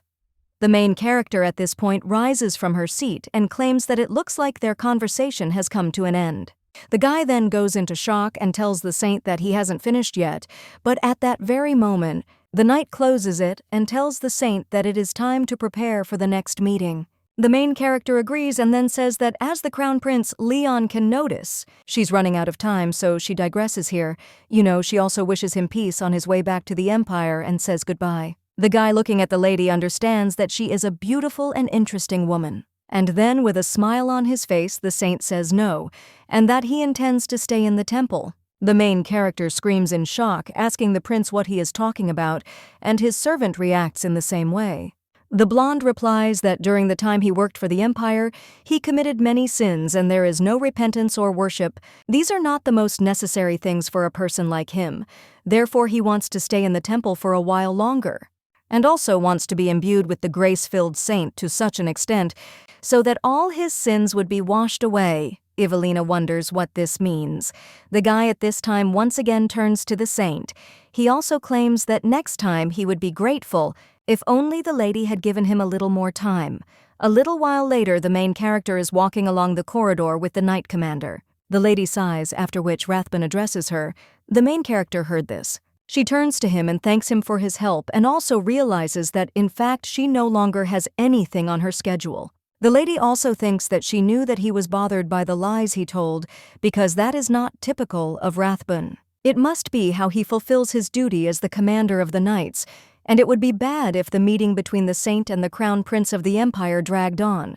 The brunette at this time begins to talk about Crown Prince Leyon and claims that he has a feeling that he is not a very good person. The lady would be better off if she stayed away from him. The main character wonders if he talks about feelings, and she understands that she is confused. The lady wonders if the knight commander had such a character that he was ready to directly show his emotions. After which, the lady smiles completely, and the brunette turns to the saint once again, and he bows and apologizes, claiming that he has gone to hell. The girl says no, and she is grateful for his concern for her. The lady also realizes that just such a normal conversation with Wrathben makes her a little happy. If this continues, then perhaps she will be able to change the ending on her own. Well, at that very moment, the words of the real Ivelina flash through the lady's head about there being 4 days left. A little while later, the priests say that the saint has finally arrived, and the main character turns to the captain and also claims that he tried well, so she thinks that today she no longer needs security. The guy immediately bows and agrees, and the lady understands that until then, if the conditions kicked out by Ivelina are not met, then everything she did and all her suffering will come to an end. One of the priests says wholly that since she finished with all the things for today, then she immediately prepares a bath for her. But the main character replies that no, and asks to bring the accumulated work to her office. Two priests are surprised by this, after which everyone bows to him and also claims that they do as the people order. The girl also remembers how Ivelina screamed why she had to do this useless work. The main character understands that the girl previously resisted this and Ivelina hates it. That she does the work of a saint, but it is necessary in the conditions, so it is up to her to decide what to do and what not. A little while later, the lady leans against the table and realizes that there are only 4 days left. She won't be able to stand it if she doesn't do something. The girl once again recalls Ivelina's words about her needing to sleep with a man, but she thinks how to do it and with whom. The main character also thinks why this girl makes her do it. After all, she has never even held hands with a man, and now she has to sleep with him. The lady understands that she doesn't want to, and Ivelina can't force her to do something like that. After which it all sighs and understands that it needs to work even harder in order not to think about anything. At this time, the lady's gaze falls on another paper, and she realizes that the official list of candidates for the position of high priest has arrived. When the girl takes it in her hands, she realizes that there are names there that she has never seen before. But at that very moment, the lady's whole body begins to tremble and break out in a cold sweat. The main character understands that it is not her, and this is Ivelina's agitated state, so the lady thinks, who the hell is this Carl? It's a little different from what happened with Karis, and it's something darker and more gloomy. The main character also looks at the mark on her leg and realizes that it is all somehow connected. A little while later, the lady opens her eyes, and a voice in her head tells her that there are only 2 days left. The main character understands that the voice Ivelini, like a morning alarm clock, after which the girl gets up from the bed and sighs. At the same moment, the priest turns to the saint and asks if she is awake, yet he also claims that he heard that she went to bed late yesterday. The main character replies that she has slept enough and thanks for the concern. The girl also remembers what happened yesterday and begins to talk about what happened yesterday on the list of candidates for the post of high priest. She saw the name of the priest Carl. The man at that moment had a smile on his face. He repeats this name and claims that he misses him because he has not been in their area for a long time. The main character understands that he is apparently quite good-natured. If you think about it, Ivelina drove almost all the conscientious priests to the outskirts. Then the girl wonders if the priest Carl was also expelled. The man at this time wonders if the lady is considering the priest Carl as a candidate for the post of high priest. Although he is a little young, he definitely does not have any shortcomings. The girl wonders if he really became a respected high-ranking priest at such a young age. Her interlocutor at this time says that the saint also followed him. After this, the main character wonders if Ivelina really didn't kick him out, and her interlocutor claims that in any case, it would have been good if she had asked him to return. Regardless of the fact that the priest Carl himself wanted to go there, but even if he does not lag behind as the high priest, he will be of great help to the great temple. The girl at this time answers that yes, but claims that she still feels tired. Therefore, I would like to rest a little more alone. The same priest cries out that it is good, and he apologizes, saying that he should have guessed about it first when the man leaves. Then the main character grabs her shaking hands and thinks, what the hell happened to the priest Carl? But it is quite obvious that this is Ivelina's fault. She probably became close to people like Karus and heard something unpleasant about herself from the priest Carl, and then the lady told the girl to behave well because she was constantly watching her. The main character thinks why Ivelina didn't say anything now, and maybe she was just pretending that she could see every moment. A little while later, one of the priests turns to the saint and says that perhaps it would be better for her to take a break today, since they were told that she was very tired. The girl suggests that they not worry because if she gets tired, she will die again. The lady also understands that, in fact, on the contrary, she is glad that she has a lot of work, because thanks to this, her head is not filled with different thoughts. At the same moment, the main character notices that it is on the table, and when she takes it in her hands, then she notices that there is Aphelius's seal on the package, and the girl wonders if it was really sent by Crown Prince Leyon.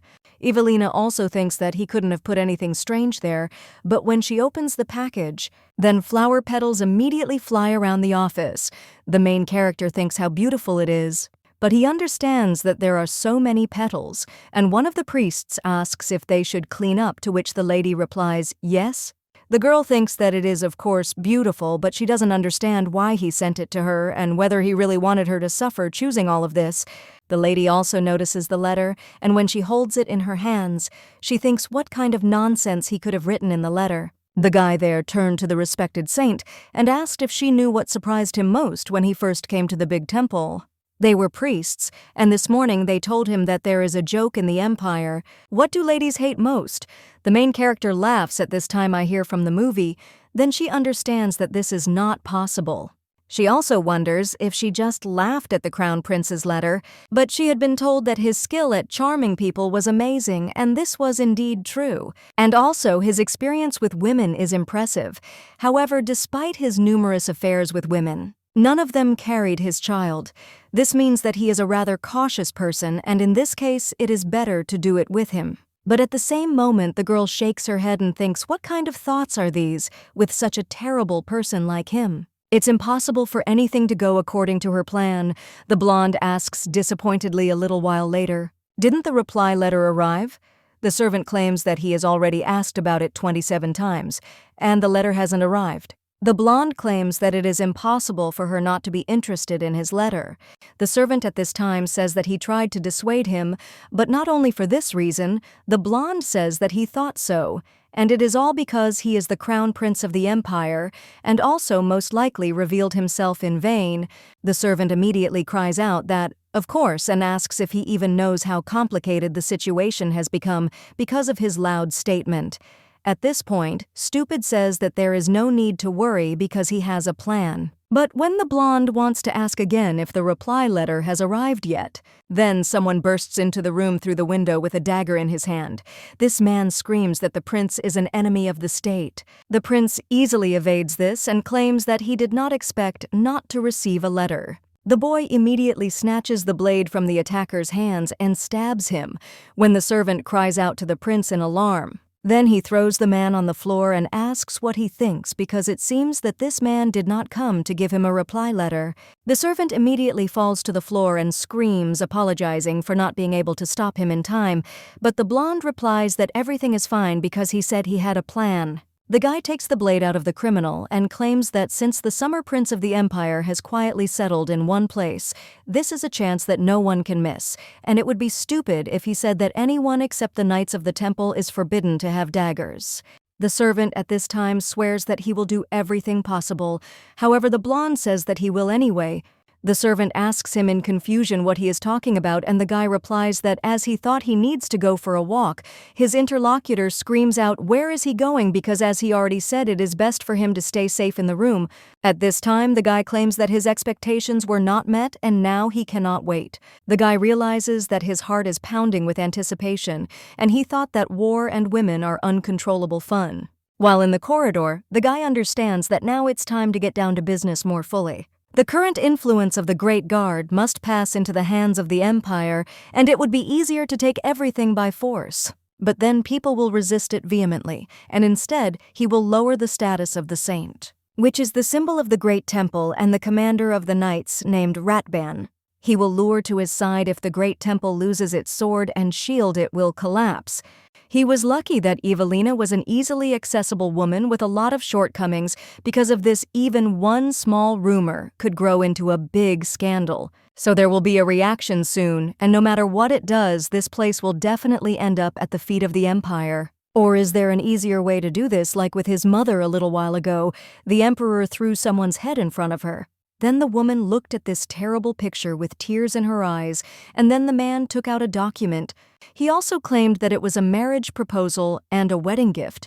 The lady then cursed him. The boy's mother's country, which held out until the very end, was eventually united with the Empire through her marriage to his father. It would be nice if this method worked with the Great Temple because the saint can get married. The guy understands that it seems that physical purity is not important at all for the saint. At the same moment, the guy notices something else in the window, and when he directs his gaze there, he understands that this is the commander of the Knights Wrathben. He heard that this guy's faith and devotion are so deep. that he is ready to easily sacrifice his life for the sake of the great temple and the saint. The moment he sees the true face of the saint, he will give up his status as the captain of the Knights of the Temple without a single regret. At the same moment, the blonde man comes down the stairs and turns to Commander Wrathben. And he also says that he is so glad that they met, and besides, he wanted to say, but when the brunette turns to him, the guy notices that his gaze is very hostile. A little while later, the main character wakes up and Ivelina's voice claims that the last day has come. The girl understands that this day is her last, and she will be doing her last routine and last work. When a lady looks out the window, she understands that her path is coming to an end, and tomorrow she will be gone. A little while later, someone approaches the saint and claims that every call has almost finished with all urgent matters, and can also finish for today. The girl asks if she has finished already, and then asks to let her work a little more. But the priest replies that no, because she might lose consciousness again, and the other one asks her to rest. A little while later, the lady is already on the bed and thinks that she still has time left. After which the girl gets up from the bed, but after a couple of seconds, sits back down. Ivelina sighs heavily and realizes that she doesn't even have anywhere to go. The girl thinks about what it's like to fall into eternal sleep for the second time, and whether it hurts or whether she will simply disappear. Ivelina understands that everything is ending and she still knows nothing. Strange things are noted. Who is this priest Carl? And why was Ivelina like that? The girl couldn't stand a lot of work and was an annoying woman, and the main character thinks that if she tells her everything, including the fact that she will be burned alive and that no one will be on her side when she falls into eternal sleep, and also that everyone will be happy about her immersion into eternal sleep, the parents immediately begin to cry and understand that this is why she wanted to keep herself busy. The girl also wonders if she will really fall into eternal sleep thinking about these terrible things, after which the lady thinks that she can't bear it anymore and immediately runs out of the room. The priests in shock ask the saint what happened and where she is going, but the girl in response screams for them not to follow her. When the priests want to object, the lady claims that she told them not to follow her. A little while later, Letty runs further and realizes that she is very scared. Suddenly, the girl stops and hears a voice that there is only 1 hour left. The lady understands that she wants to live, after which she cries out to Ivelina and claims that she does not regret anything in her life. So he wonders if she can't just give it to her because she really wants to live. The lady repeats this in her thoughts with tears in her eyes and then remembers Ivelina's condition. The girl understands that it doesn't matter who it is, but she must find someone right now. At that very moment, someone turns to the saint and asks what she is doing there. When the girl turns around, she sees the prince.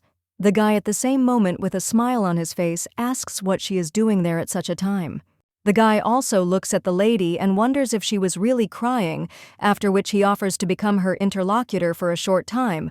The blonde claims that he doesn't know what happened to her, but he would like to console her and his room is just nearby, so if she doesn't mind. The guy also claims that he has no ulterior motives, so she shouldn't worry, because he uses this room with his assistants. The main character thinks that if it is him, after which she grabs the guy by the hand and he says that then he will accompany her. But the girl replies that no, which surprises him a little, and the main character immediately drags him along with her. The girl understands that the rooms on this side are used mainly as overnight accommodation for delegations, so now most of them are empty.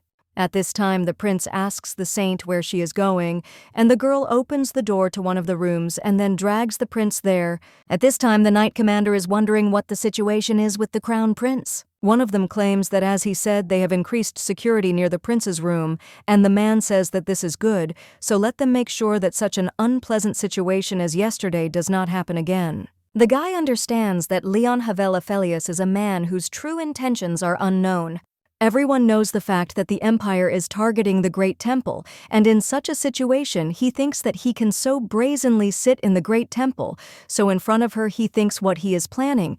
Well, what irritates him more is that, at that very moment he stops himself on these thoughts, and he understands that if there is no direct harm to the saint, then he should not interfere, after which he turns to one of the knights and claims that if you think about it, isn't he responsible for protecting the saint today? To which the guy replies that she cancelled today's evening schedule and also said that she would be resting alone in the room. Brennet wonders if she would really be alone. A little while later, he heads down the corridor and wonders why he even came to the saint's room. The commander of the knights understands that he needs to return, but at that very moment, two priests run up to him and shout that thank God he was nearby. The brunette immediately screams out what happened, and one of the priests reports that the saint went somewhere, and they were supposed to follow her but couldn't. After all, the lady said not to follow her and also screamed just as terribly as before, so doesn't he know what will happen if they don't obey her? The commander of the knights wonders if they really said that she screams like before and claims that he understood, after which he asks to keep this matter a secret for now, and he will find the saint. At this time, the main character closes the door behind her, after which she turns to the prince and invites him to sleep with her. After this, the blonde just remains silent and then asks what she is talking about.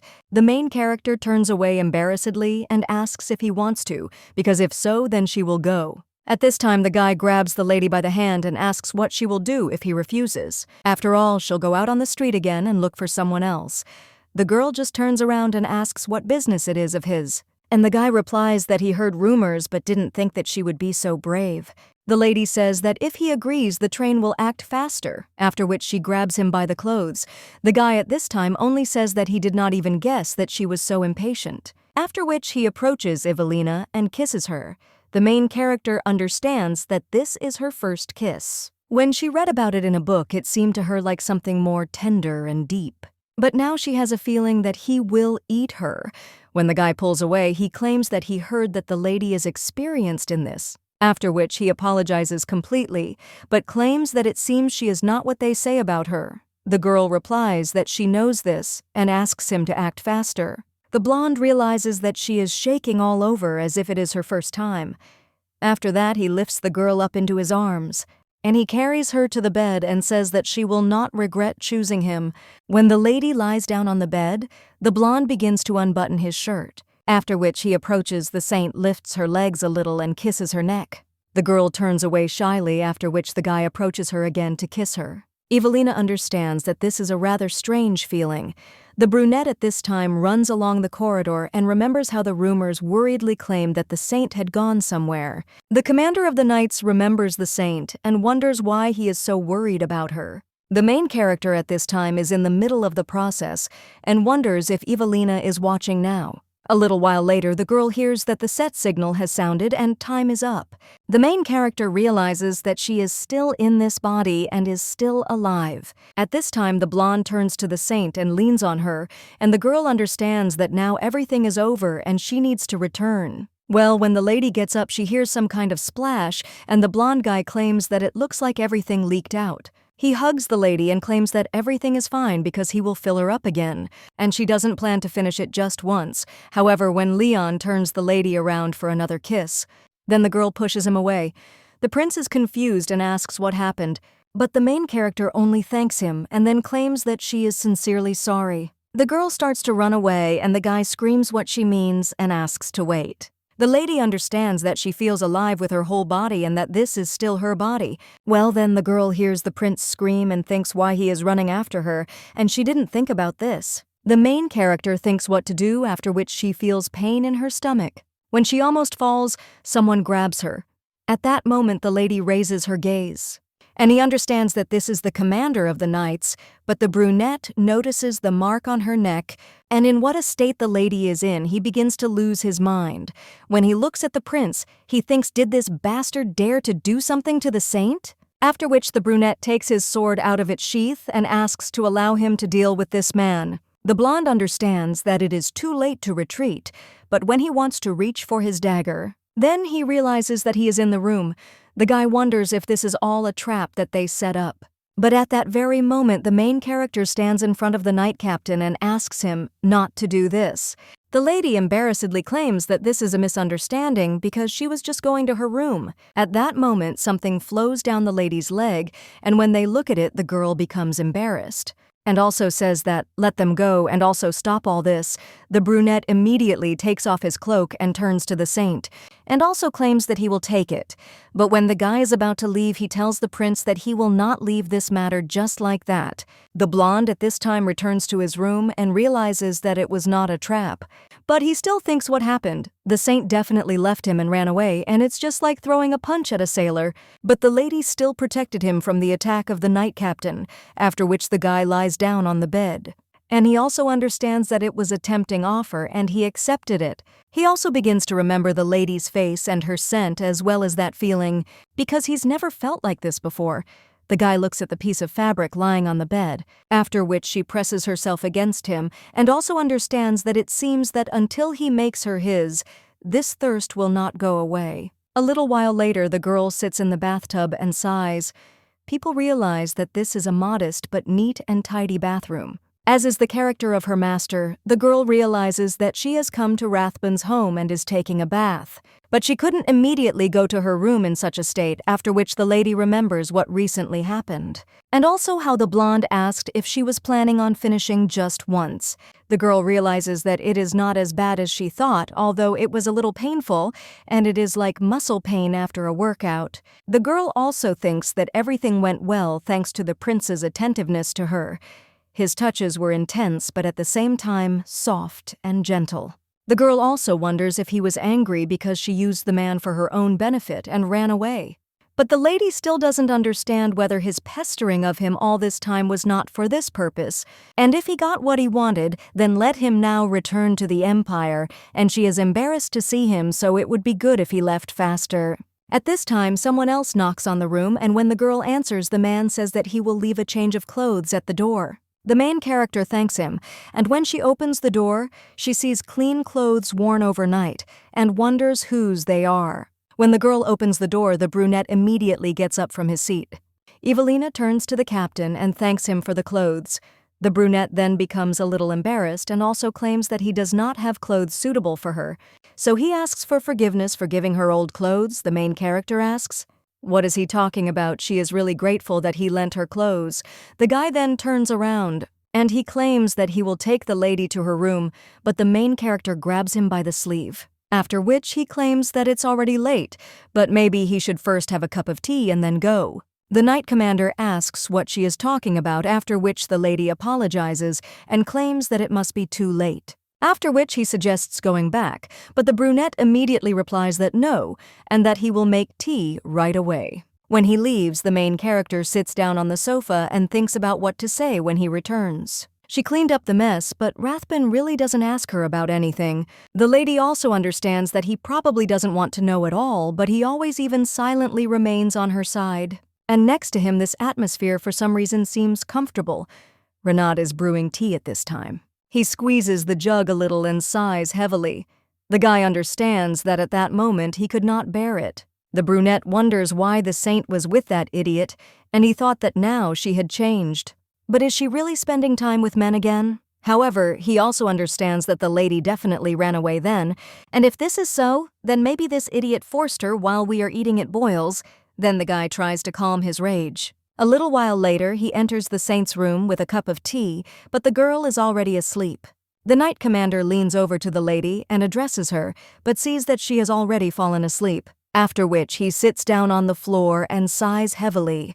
The main character at this time finds herself near the owner of the body. Ivelina wonders if the lady really did it, but she thought that the girl wouldn't dare to do it. When the main character screams out, Ivelina holds out her hand and notices that this hand is not from her past life. The girl realizes that it looks like she is now in Ivelina's body, and the real owner of the body sighs at this time. She also asks if it is better this way and says, "What an indecent girl. If she can live with this, then spreading her legs for any man should not be a problem." The main character wonders if she is really talking about any man, and wonders why she is starting again since she fulfilled her condition. As they agreed, this body now belongs to her. The woman then chuckles, and also says that it's good and congratulates the lady, but when she passes by, she is already interested in what the girl is now going to do with this body. And also, is she going to do it full time after she has experienced the taste of a man? She also asks the lady not to say that she will waste her time in vain. Well, the main thing is that the hero does not beat her hand off, after which he asks why she doesn't answer. She will try her best to behave like a saint. She tries hard, and isn't that why everyone likes her unlike her, but because she worked as a saint instead of her Then she is interested in one thing, namely, who is this Carl Ivelina, who gets furious and screams, "How did the lady find out about this name?" The main character understands that she has found Ivelina's weak spot. This girl has no idea how she found out about Carl because she doesn't monitor every moment, and she thinks that if she uses it well, she can completely free herself from it. Now, the main character is interested in who this person is because everyone says that she was carefully watching him. And the girl asks if this is a secret lover, but at that very moment her interlocutor grabs the lady by the neck and also claims that he will put her into eternal sleep when the main character starts coughing. Then the woman suddenly lets her go and with a smile on her face claims that she won't even have to get her hands dirty. She also asks if the girl received the letter, and the main character wonders if she is talking about the same one that burned immediately after reading it. The woman says that it will be more painful than falling into eternal sleep because now she will have to bear the beast's offspring, and she is looking forward to seeing if the lady can smile next time. At the same moment, the main character wakes up and wonders what these sounds are. Ivelina said that she would bear the beast's offspring, and when the main character looks around, she thinks what kind of place this is. She also feels an unfamiliar but at the same time familiar smell and understands what it is. This is most likely the bed of the Knight Commander, and the lady is wondering if she asked for tea and fell asleep. The girl thinks that this is problematic because she is already blossoming and she has been absent for too long. The main character also wonders where Wrathben is and whether he is sleeping in another room, but now she should quietly leave. However, when the lady leaves the room, she sees the commander of the knights who addresses her. Ivelina wonders if he is still awake, and the guy asks if she is awake. The girl understands that he is completely exhausted and screams, asking the captain for forgiveness because of her he could not sleep. The guy rubs the bridge of his nose and then replies that it's not a problem. Then he looks at the lady, and he claims that he will accompany the saint to her room. Ivelina realizes that he seems very tired. A little while later, the girl enters her room and realizes that she has returned safely. The girl also remembers how the brunette said that the priests guarding in front of the door were forbidden to go inside, so the lady should not worry about it. The main character thinks about the guy and wonders if he really cares about her. The girl thought that their relationship had finally gotten better, but so much had happened to them in such a short time, and in fact he was probably ready to explode. The lady also understands that she needs to return his clothes quickly, and if others see her like this, then rumors will immediately start to spread that there is some kind of connection between them, and this should never happen. The clothes must be hidden well and then secretly returned. A little while later, one of the priests addresses the saint, and he asks if she slept well. The girl understands that this is a normal start to the day. And another priest claims that today a letter came from Laris. The girl understands that it seems that there really were no rumors about last night. So she was very lucky, and actually if you think about Ivelin in the past, it doesn't matter much because she will be kicked out, and if Iris appears, she cannot avoid being kicked out. First of all, she must avoid being burned at the stake, and in any case she must prepare in advance so that she can live outside the great temple after the holy power disappears. But the girl also understands that she knows nothing about life outside the temple, and if she asks one of the priests what life is like outside the temple, and also about living expenses and the price of food, then he will be shocked and ask why the lady is asking such a thing. This will arouse suspicion, and the girl will understand that the secret passage behind the wardrobe leads outside the temple, so she needs to somehow find a chance and check everything in advance. No matter what they detain you in, you will immediately have to disguise yourself, and unfortunately, it looks like the money will have to be taken from the saint's jewelry. Ivelina also thinks if it is safe, and it would be good if she could use holy power. At the same moment, someone else bursts into the office and apologizes for the suddenness, but tells the saint that this is an urgent summons. The main character tells her to give this summons to her. But at that very moment, the girl trips over the table and falls to the floor. Ivelina immediately asks if everything is okay with her, and the priestess apologizes at the same moment. The main character immediately runs up to her, screams that there is no need for apologies, and also asks if she is hurt. The maid replies that everything is fine, but at the same moment, Ivelina sees a drop of red liquid dripping onto the document. The main character clenches her fists and thinks that if only she could use holy power. At this time, the priest says that everything is fine with her, but the documents are dirty. The main character at this time approaches her and still thinks about the holy dream, or after which I consciously begin to use it. The priestess immediately cries out with gratitude and claims that this is a great honor. The main character looking at her hand understands that the holy power appeared by her will. Until Iris appears, she can use this body and the girl thinks what a joy it is. Because all this time there were many dangerous moments because she could not use the power. The priests at this time say that so much time has passed since they saw this power. And the girl understands that now it will be much easier to explore the boundaries of the great temple. Well, at that very moment, someone else turns to the saint and claims that it is Prince Leyon, urgently asks for her audience. The main character thinks why he needs this, and is it really to find out about yesterday? The girl tells him to tell him that she cannot accept his audience now, but at that very moment, the girl hears the prince's voice, who claims that he said that he would not go anywhere until he met the saint. Ivelina thinks why he is behaving this way, and the priests at this time will ask him to retreat because he cannot enter without permission. One of them turns to the saint and says that just in case she should leave this place. At this time, the girl wonders if Prince Leyon was such a character and whether he was angry because of yesterday. The lady also wonders if he is accidentally going to use this as an excuse to attack the great temple, after which the girl claims that she will meet him, but the priest asks her not to do this. Ivelina understands that it was she who provoked Prince Leyon, so she must take responsibility for it. But when the girl opens the door, she sees a painfully familiar cloak. It turns out to be the commander of the knights. And the man tells the saint to stay behind him. The prince at this time claims that this is simply ridiculous. The saint herself came out, but her path was blocked, and is it really just the commander of the knights who has more power? One of the priests cries out that even if he is the crown prince. But Wrathben argues that it is the duty of the knight's commander to protect the saint from danger. And then the prince says that indeed his beauty is a little dangerous.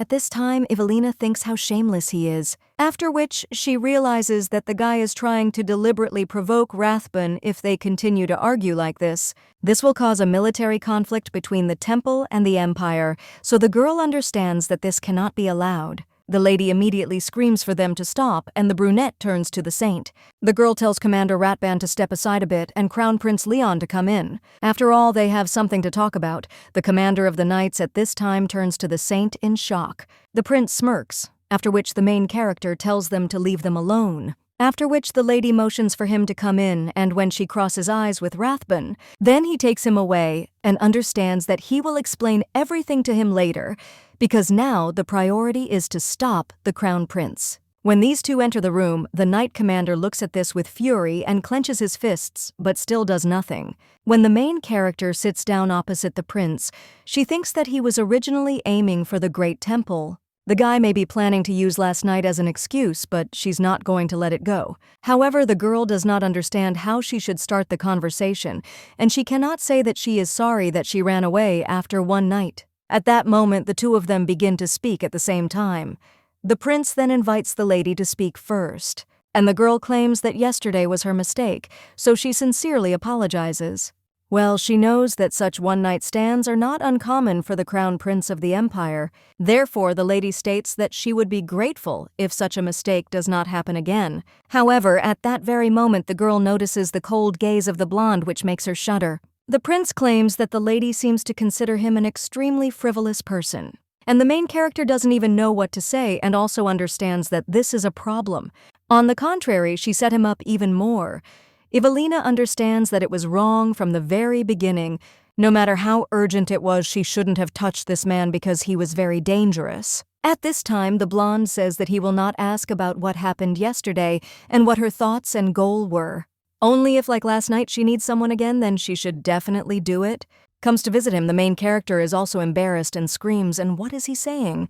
But the guy just takes the lady's hand in his and kisses it, claiming that he wants to know more about her.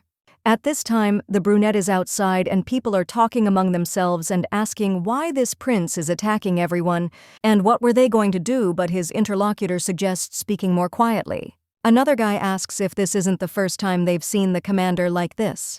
Others answer that this is true and he looks very angry, but at the same moment one of them asks what the commander could be angry about. And is this really what the saint does for a day or two? The other guy replies that yes, by the way. Well, at that very moment the prince leaves the room and also turns to the commander of the knights and claims that he had to wait a long time. One of the knights at that moment shouts at the crown prince to stop being rude and be polite, but the brunette stops him. The prince only smirks after this, and passing by the commander of the knights, says that next time, if he has any wits, let him figure it all out and disappear. A little while later, the main character is sitting behind the papers again. The lady also recalls how the prince spoke about wanting to know more about her. And now the girl is thinking what this means, and suddenly he wants to date her. The main character immediately hits her head on the table and realizes that this is impossible, and the priests scream in shock, asking what happened to the saint. The girl replies that it's nothing and thinks that she shouldn't be mistaken. The guy said that if she needs someone again like last night, then she should definitely come to visit him. And the lady understands that he just wants Ivelina's body. At the same moment, someone else enters the room and the girl wonders what is going on. One of the priests says that High Priest Dalen seems to be about to go into eternal sleep. The girl understands that she was told that he spends a long time in bed because of old age. One of the priests at this time claims that he knows that the saint continues to avoid this man. But now he really has little time left. The girl asks if he is worried that she might regret it, and the guy replies that he is very sorry. Ivelina thinks that the original owner of this body would have categorically refused, but now she says that she understands. But then the lady realizes that the high priests are different from the ordinary ones, and they can find out that she is not the real Ivelina. But then the lady remembers how the priest said that now, this man really does have little time left. The girl understands that seeing how worried the people around her are, she does not think that they have a hostile attitude towards her, so now she says that she will meet with him. A little while later, the lady walks down the corridor and wonders what kind of person this High Priest Dalen is. She can't learn much from Ivelina's memories. As the people move on, they notice knights. She understands that if she thinks about it, she hasn't seen Wrathben since that day, and is he really avoiding her on purpose? But she wants to explain everything. At the same moment, the lady turns to one of the knights, and he answers her at the same moment. The girl asks if he knows by any chance where Commander Wrathben is now, to which he is about to answer. But at the same moment, the knight standing next to him wonders what the ladies are going to do when they see him. The main character is a little surprised, and the guy's colleague immediately turns to him and screams, "Couldn't this idiot keep quiet?" But he wonders what he is, and why the saint is personally looking for the captain of the knights. The guy standing next to him immediately pushes his colleague into the floor and shouts, "I apologize for being rude." But Seidel still looks at her furiously.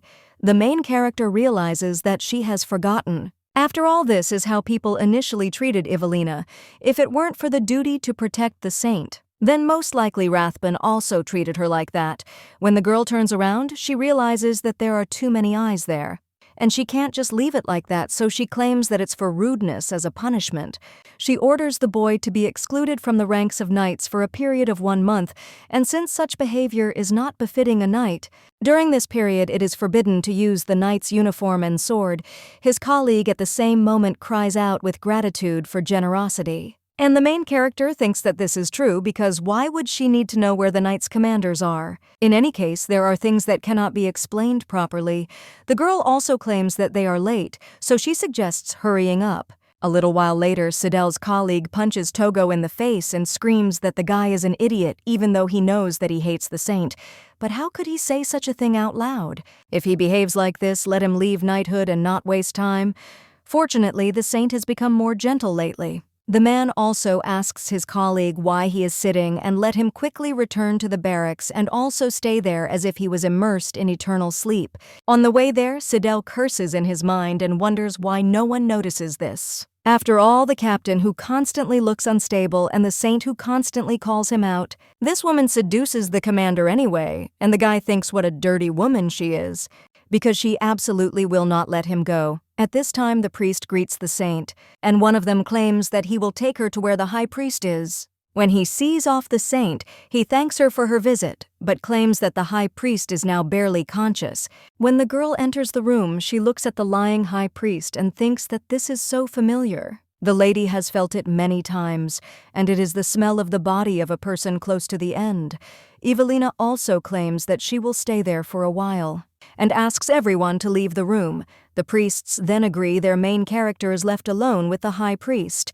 The lady thinks about him and realizes that she doesn't know what kind of relationship Dalen had with Ivelina. However, even now there are many memories of Ivelina that she is not aware of. The girl understands that she must learn her secrets and begins to use the holy power that represents God. It can heal wounds, poisons, infectious diseases, and can be used to defend against attacks. But they say that it is impossible to stop natural aging and the immersion into eternal sleep, but still the girl decides to try it once. And when she uses the holy power, she realizes that she doesn't know if it will work. However, she would like to talk to this person just a little bit. When the girl finishes using force, she realizes that nothing happens. But at that very moment, the woman begins to cough, and opening her eyes asks if this is really a saint. The main character realizes that she has succeeded and immediately turns to the high priest. And she says that they haven't seen each other for a long time during this time, but the woman, after a bit of silence, says that she is not Saint Ivelina, and asks if that is true. The main character is shocked, wonders how she found out, and wonders what the lady is talking about. The woman says that the lady should have asked why she had not yet fallen into eternal sleep and remained alive. At this time, the girl begins to see warm memories of Ivelina associated with the high priestess, and she wonders why Ivelina treats the high priest this way, because in her childhood memories, it seemed that they got along well, so she wonders what happened between them. At this time, the woman asks if the lady could lift her up for a while, and the main character does so, after which the high priestess claims that she regrets that she occupied the position for so long and could not fully fulfill her duties. Now it really seems like time is running out, and the main character realizes that her hands continue to shake. Despite her efforts with holy power, she ended up only gaining a little time. At this time, the woman turns to the saint and claims that he should become the next chief priest, who can serve the saint well, and maybe she has already made up her mind. The main character understands that this woman is sincerely worried about Ivelina, after which the girl claims that many people recommend the priest Carl, and the woman in shock asks if the saint has finally made peace with the priest Carl. The main character wonders if she is talking about a truce and understands that she needs to find out more. The girl begins to ask what happened to the priest Carl but cannot finish her sentence. The lady realizes that her hands are shaking, and the woman at this time tells you that this is a good decision because now she feels calm in her soul. The two of them will definitely restore their previous relationship, and she also hopes that the lady will return again to those beautiful and peaceful times. A little while later, the high priestess also falls into eternal sleep, and it is said that she fell into eternal sleep in less than an hour. After Ivelina leaves, one of the priests says that the high priest closed his eyes with a peaceful face, so he thanks the saint. But at the same moment, someone else turns to the saint and claims that it is important to offend. Well, we need to quickly make a decision about the next high priest. The other man replies that he agrees. After all, isn't that why the lady called such a high-level meeting? The girl claims that as they know, there are many high-ranking priests serving in different parts of the continent, but not everyone has returned yet. One of them cries out that this is true, but you can't just sit there. At least the candidates need to be discussed, and the other one responds that he agrees. The girl understands that there are almost no sincere mourners, because most of the people who are sitting there were urged on by Karis Ivelina. The lady says that it is good, and then let them tell which of the candidates they are thinking about. One of the men claims that he recommends Priest Aiden, but the other one screams that this cannot be. After all, this person has a very bad reputation. The man replies that these are just rumors and wonders if they really saw everything personally. One of them raises his hand and claims that it was before, but the other one screams that such confidential information. The main character just sighs at this time. At this time, another priest asks, "What about the priest, Carl?" After which there is silence in the hall, and then one of the priests says that if it is him, then okay. The girl wonders if anyone is against it, and she is sure that there will be those who won't like it. After which the lady asks to send a letter to the priest Carl, who serves on the outskirts, and to come to the great temple with the message. At this time, one of the priests walks down the corridor and wonders if there was such a place there. In the note, they wrote to him that they needed to meet in room 4 on the 3rd floor, and although he lives in a great temple, he knows little about this place. When the priest opens one of the doors, he apologizes to Crown Prince Leyon for being late. The guy says that there is no need to apologize and that Priestess Lattice is probably busy with the funeral of the High Priestess. He is very grateful to her for finding time to meet with him, after which he invites her to sit down. The woman wonders if this is a tea set and understands that the prince is prepared. Well, she still doesn't understand why he called her. The woman looks at the prince and is a little embarrassed. And the guy claims that in fact he has wanted to meet her for a very long time. And wasn't it she who recently helped the wounded knights of his empire? He only wanted to meet her and repay her for her courage. The woman thinks that this is what is going on and says that there is no need to believe that caring for the sick is the sacred duty of all their priests. And yet the guy says that the fact that their knight who was in great danger was able to safely return to the empire is all thanks to the priestess Lattice. The woman thinks she heard rumors that the crown prince of the empire is very arrogant, but he seems very polite. The guy says that it is not something significant. He asks not to reject his sincerity. The priestess says that it really wasn't worth it and thinks what it is. Well, when the servant opens the box, then the lady sees a stone in it and thinks that the prince is really making fun of her while the guy takes the stone. And turning it around, he claims that this stone was picked up by the knights whom the lady healed as a gift to them when they were returning from Astia. The woman wonders if this is really what she thinks, and the blonde insists that, as he already said, this is insignificant. But he will be very grateful if the lady accepts it. The woman understands that this is Astia's special product, that is the opal gemstone. She simply has no words, and at this size it has great significance, so the woman thinks why he goes so far. The guy smiles at this time and turns to his sister-in-law Lattice and says that he would like her to become the high priest if she becomes always remembered about his gratitude. The woman at this time thinks about it and understands that the crown prince, or you could say the whole empire, supports her. A little while later, the guy takes off his tie. The servant turns to Mr. Leyon and claims that he trusts him no matter what he does. At this time, the guy wonders if he is talking about this again, but when he looks at the servant, his face changes. A person close to the prince claims that he undoubtedly expected this because it was a letter from His Majesty the Emperor. The guy understands that of course he expected that he would leave the Great Temple without even warning, so he says to return immediately.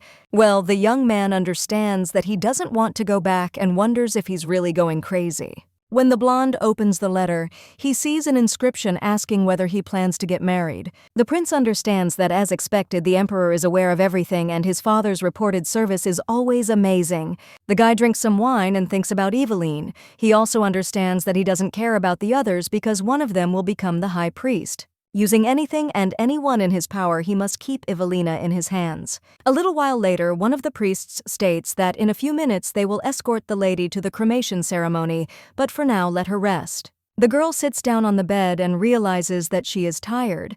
The lady also wonders if this is a high-level meeting and she really wants to fire everyone like Carus. Ivelina understands that the priest Karl will soon return. If he is appointed as the high priest and also left there, then since Ivelina fears him, he may not appear again. However, something is bothering her, and the lady remembers how her hands shook at the mere mention of this man. The girl thinks what happened between them but suddenly feels pain.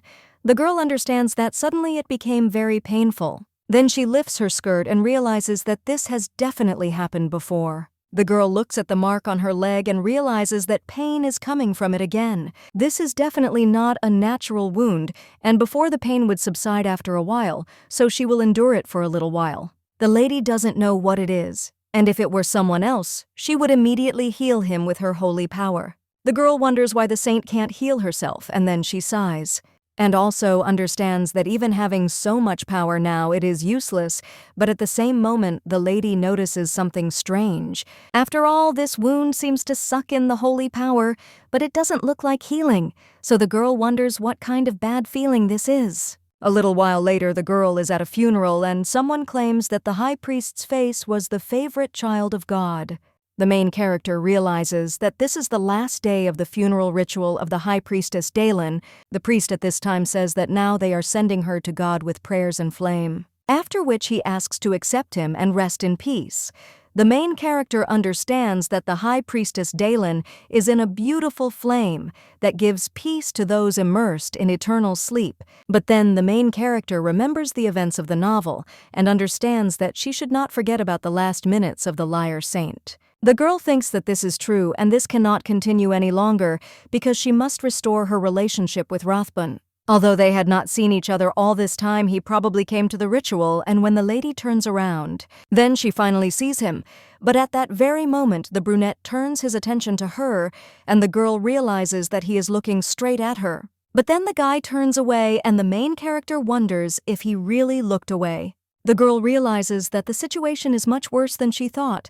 A little while later, she is sitting in her room. The lady understands that the Knight Commander obviously hates her, but she thinks what she should do. Ivelina decides to first return his clothes, and when the opportunity arises, she will tell him about that day. If she goes through the secret passage, she can get there without meeting anyone. And since everyone there wears the same mourning clothes, even if someone sees her, they probably won't recognize her. A little while later, the girl goes outside and thinks that she is lucky.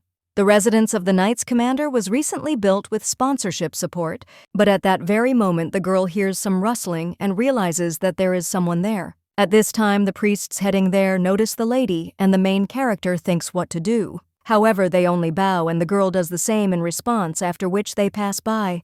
Ivelina understands that she got away with it, but she almost got into trouble. The girl also understands that no one would have thought that the saint would take it like that. There is only one, and especially her face is covered, so she needs to calm down. The lady moves on and thinks, what will happen if the Maker is caught sneaking into the house of the Knight Captain? Because this can never be allowed. Then, the girl realizes that she has arrived at the place, but at that very moment someone tells her to stop. It turns out to be Sidel, and the guy tells this man to identify himself. The main character turns to the guy and thinks why he is there, after which the lady pushes him, but the guy grabs her cape and then takes it off. And he also says that this is Saint Ivelina. He expected that it would be so, because simply seducing the captain was not enough. That's why she came there in the middle of the night. The main character wants to scream for an excuse. The guy asks if she even brought a change of clothes, and it's incredible. Stupid and depraved she is a saint at the same time, the guy lifts the lady by the collar and asks if she really thought that she deceived everyone but eats the essence. Sidel begins to strangle the saint, and the girl realizes that she can't breathe. At that very moment, the lady tells him to let her go, and unconsciously begins to use holy power, which throws the guy back. The main character can finally catch her breath, after which she wonders if the protective barrier has just worked. However, when she looks at the young man she just threw back, she sees that his entire face is covered in red liquid and wonders if he has fallen into eternal sleep. The girl thinks about what to do and then asks if there is anyone there. At that moment, someone turns to the saint, and the main character realizes that it is Wrathben. A little while later, the main character is sitting with a cup of tea, and the brunette asks if she is okay. The girl then silently looks at her trembling hands. She swallows and becomes interested. What about Sidel and whether he has gone into eternal sleep? Wrathben says for the lady not to worry, as he has a slight concussion. Thanks to the power of the saint, no one will fall into eternal sleep, and she knows this better than anyone. After which the brunette bows to everyone and asks for forgiveness. As soon as Sidel wakes up, he will be punished accordingly and will be excluded from the knight's ranks. The main character understands that the Knight of the Temple is obliged to protect the saint since he attacked her. The girl interrupts her thoughts and says that she hopes he can handle this as quietly as possible so that no one else knows what he is agreeing to.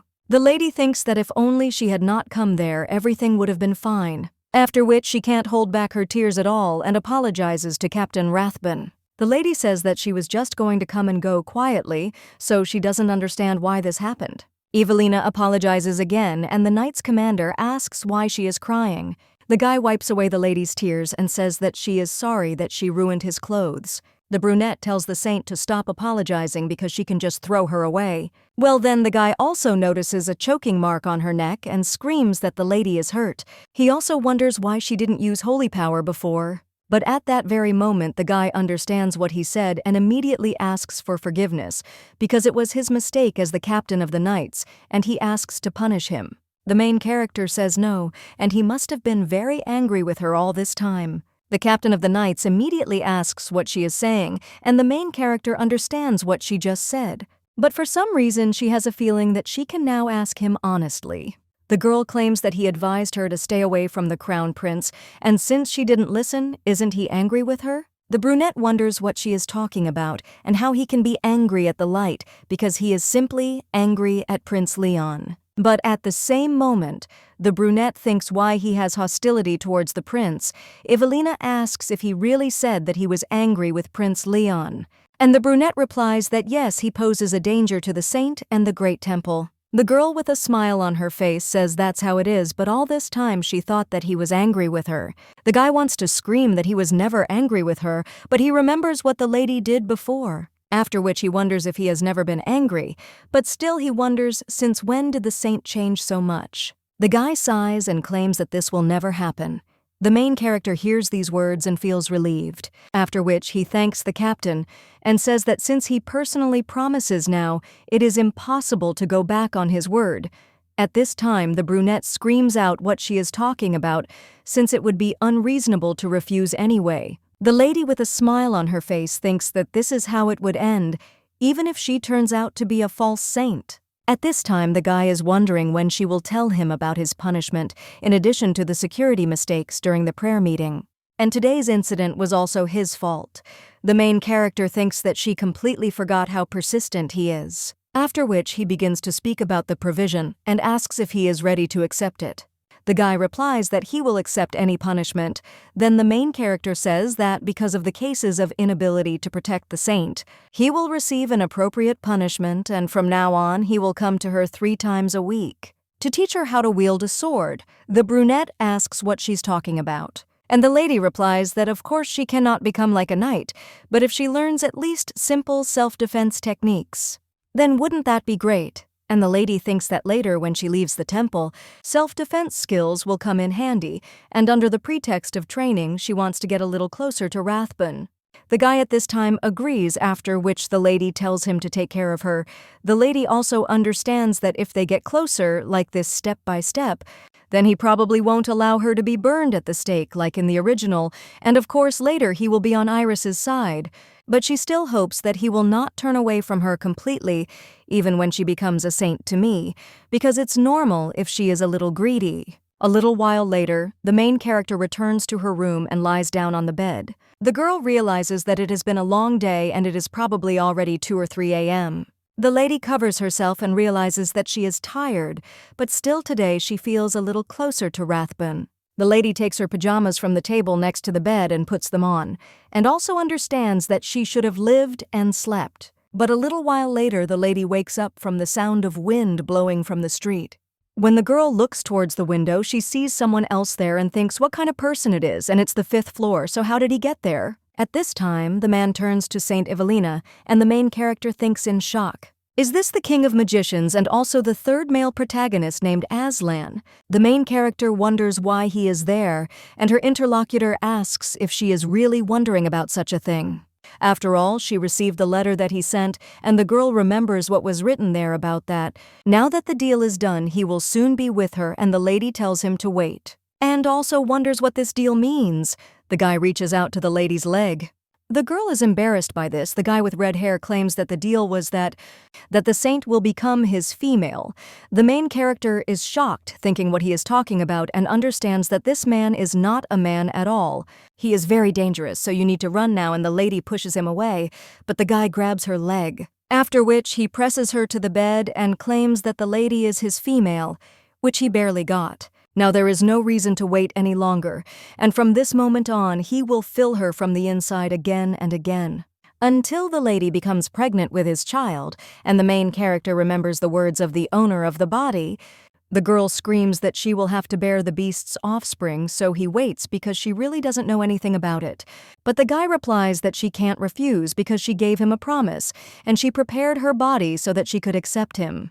And the lady drank tea, which is a medicine, and it helps to resist his magical power. He also asks if the lady sees because he smells the readiness, and the deal was made because she agreed. Now, even if she makes a face as if she doesn't know anything, it won't work. The guy also apologizes but claims that he can't wait any longer and his patience is running out. The main character also hears the voice of Ivelina, who claims that she wanted this body. And if so, then she must accept everything and life with this body, as well as the deal made by it. The main character understands that this is Ivelina's voice, but she wonders where it comes from. Aslan at this time kisses the lady, and then continues the process.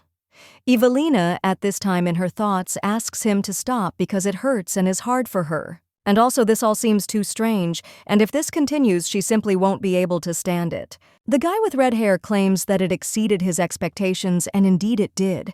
His female will give birth to his child, but the main character pushes him away, after which he wonders if that's all. However, when he strokes the lady's belly, he claims that it may not work the first time, after which he suggests doing it again, but the main character screams for him to stop. Aslan asks if she hasn't listened because it hasn't happened yet, and when a child appears, it can be felt, so he says that nothing has happened yet. So how can she stop because the deal said that they would do this as many times as needed? Well, at that very moment, the main character closes her eyes and the guy is surprised. Then he says that it is not necessary for her to be conscious. However, when he looks at the lady, then he lies down next to her and thinks why it is so hard for her. Maybe she didn't drink enough of that tea. The guy also understands that he can't, and people are too weak. He also thinks about one condition of the deal. It was that he would get rid of the marks on his thigh. It is a very old curse that devours the strength of its owner. In the great temple where the holy powers are concentrated, it is very strange to see something like this on the body of the saint herself. But the guy understands that he can get rid of such things with one move. When he starts using his power, the curse gradually tightens, but at that moment the main character screams. Aslan is surprised and immediately stops. He cries out, "Can't she even stand this?" The guy also understands that there is still a little left, and this problem is now the curse is taking away her holy power. But soon her life will become the target, and in the end it will all end with the owner being plunged into eternal sleep. This is a terrible curse, so the king of magicians claims that he will somehow solve it. After all, the girl is his female. The next morning, the knight commander is at the training ground. Someone approaches the captain and claims that Sidel is missing and that he appears to have been absent the night before. This guy screams that they will find him immediately and bring him, but the captain replies that it is not necessary, after which he claims that Sidel has lost his knightly status and they will never see him again. The guy is shocked and asks what he is talking about, and the brunette insists that they should not mention his name from now on. When he leaves, one of the knights claims that he knew that this guy would one day cause big problems, but what could he do to lose his status? Another knight shouts at them to be quiet and train like everyone else. The captain spoke so calmly, but his soul must be heavy and they should not create any problems. Well, when the guy sees the faces of his colleagues, he asks what's wrong with them and turns around to ask what happened. However, when he sees the commander's face, he himself comes to the guy and wonders if he's really smiling. At this time, the brunette remembers the saint who said that the first meeting would take place tomorrow afternoon in her room. The guy understands that it's still morning and time is moving so slowly, so he should go a little earlier. When a brunette approaches a lady, he thinks about what to teach her first. Considering that she doesn't have basic physical strength, we should start with self-defense techniques, but she's a saint. With her power, she can prevent all dangers, so he wonders why she asked him about this, and also why she didn't immediately stop Sidel's attack. Maybe there is another reason that she did not tell him about, but at that very moment the brunette understands that he needs to get rid of such thoughts, because all he can do is faithfully follow her orders. But at that same moment, the guy notices someone else and realizes that it is the crown prince. Leyon asks who they have there, and the brunette asks what he is doing there. Wrathben wonders why that idiot is there again. He also remembers the face of the main character and what state she was in, after which he thinks why he is hanging around the saint. At this time, the blonde asks what this could be, since he came to see the saint. After which he wonders what the knight commander is doing there. The brunette calls this guy names in his thoughts, and his interlocutor at this time says that when a person asks, you need to answer. At that moment, one of the priests turns to the two and states that they are in front of the saint's residence, and therefore they cannot make noise there. The brunette immediately apologizes and understands that there is no need to talk to this person, but he almost lost his composure. The guy also asks to convey to the saint his words that he has come to fulfill the promise he made to her. The blonde asks if this is really so, after which the priest asks them to wait a little. One of them says that he is sorry, but they cannot get an audience with the saint now. These two at the same moment wonder why, and the brunette wonders what happened to her, and the blonde asks if she is sick. At that moment, they exchange furious glances, and the priest insists that this is not the issue, only he thinks that they will have to wait a little. The commander of the knights at this time looks at the door to the saint and thinks why he realized this only now. There is definitely something in her room, the evil and powerful energy of the demon beast. At the same moment, the commander of the knights knocks on the room and shouts to the saint that it is him, and also asks if everything is okay with her. Well, when the girl doesn't answer, the guy can't take it anymore and kicks down the door. A little while ago, the main character opened her eyes, and at that very moment, Aslan addressed her. The guy claimed that she finally came to her senses, but she just started crying. Aslan asked what had happened, and the lady claimed that she actually didn't remember anything. He also wonders what kind of deal she made, after which the guy only swears and thinks about what he should do. The Demon King begins to use magic and claims that things are bad. When she says, after everything, that she doesn't remember anything, the main character in the form of art thinks whether this is spatial magic. It's obvious that this is high-level magic, and he can control such powers so easily. At this time, the guy claims that he found it, and when he hands the bundle of papers to the main character, she asks what it is. The guy replies that these are the letters she has been sending him all this time. When the girl reads them, she sees that it says that giving birth to his child is an extremely dangerous thing for her, so he must fulfill any of her requests. Ivelina understands that this is definitely the handwriting of the owner of this body, and judging by the neatness of the handwriting and the style of writing, she was definitely of sound mind. Well, the main character also thinks about what she was thinking about in the end. The lady is interested in what exactly the deal was, and is it really only that? The guy then holds out a stone tablet and claims that there is another imprint of the deal. When the girl looks at her, she understands that she has never felt such heavy energy as this. And this is neither a holy force nor a magical one. The lady understands that this is an object from another world, and later Iris will also acquire several similar artifacts. Well, the main character claims that she can't read these signs, and the guy claims that he will translate it for her. Apart from the signature, all other letters are automatically converted into the language of the world in which the stone tablet was created.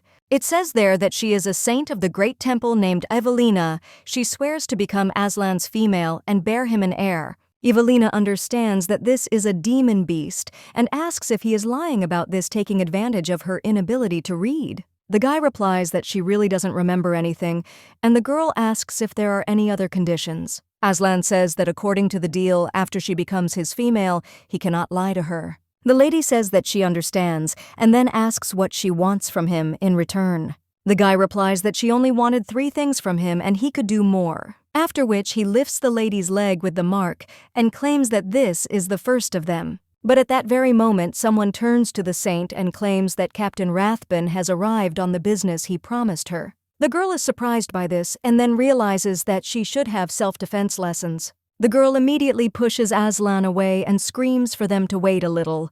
The lady understands that this can't happen anymore and grabs her clothes, after which she is going to take the blanket. But it can't be because Aslan is sitting on it, and the guy then asks furiously, "What just happened?" The main character understands that she needs to get rid of him first, after which she asks him to get out of bed, but he does not agree, and the girl asks him to go back. Aslan only gets angrier and claims that he doesn't want to, after which he wonders why he should do this. After all, she is now his female. The girl at this time comes into shock and thinks that she should not because she hears approaching voices. The lady immediately screams, asking him to calm down, but the guy replies that he doesn't want to. Ivelina understands that if he were an ordinary person, she would pretend that he had returned to his old habits. However, she cannot be allowed to be caught with this man. The lady then remembers how he called her his female, after which Aslana hugs him and, addressing him by name, claims that she is a saint. She also doesn't want to show herself to people in the Great Temple in an inappropriate manner, so she hopes that he will understand her situation. The lady also calls him her male, and at the same moment Aslan hugs her and bites her neck. Then he gets dressed and says that it's good, because then he'll be back soon. At the same moment as he disappears, the commander of the knights and the prince standing behind him burst into the room. These two immediately turn to the saint, and the main character thinks what to tell her. The lady immediately claims that she went to bed late and therefore needed to wake up. However, these two are still standing in a stupor. The girl understands that this is an unconvincing excuse and that she is finished, but at the same moment the prince asks to forgive him for his bad manners that arose while she was resting. He also heard that the lady had some kind of promise with Captain Wrathben, after which he asks if this is true.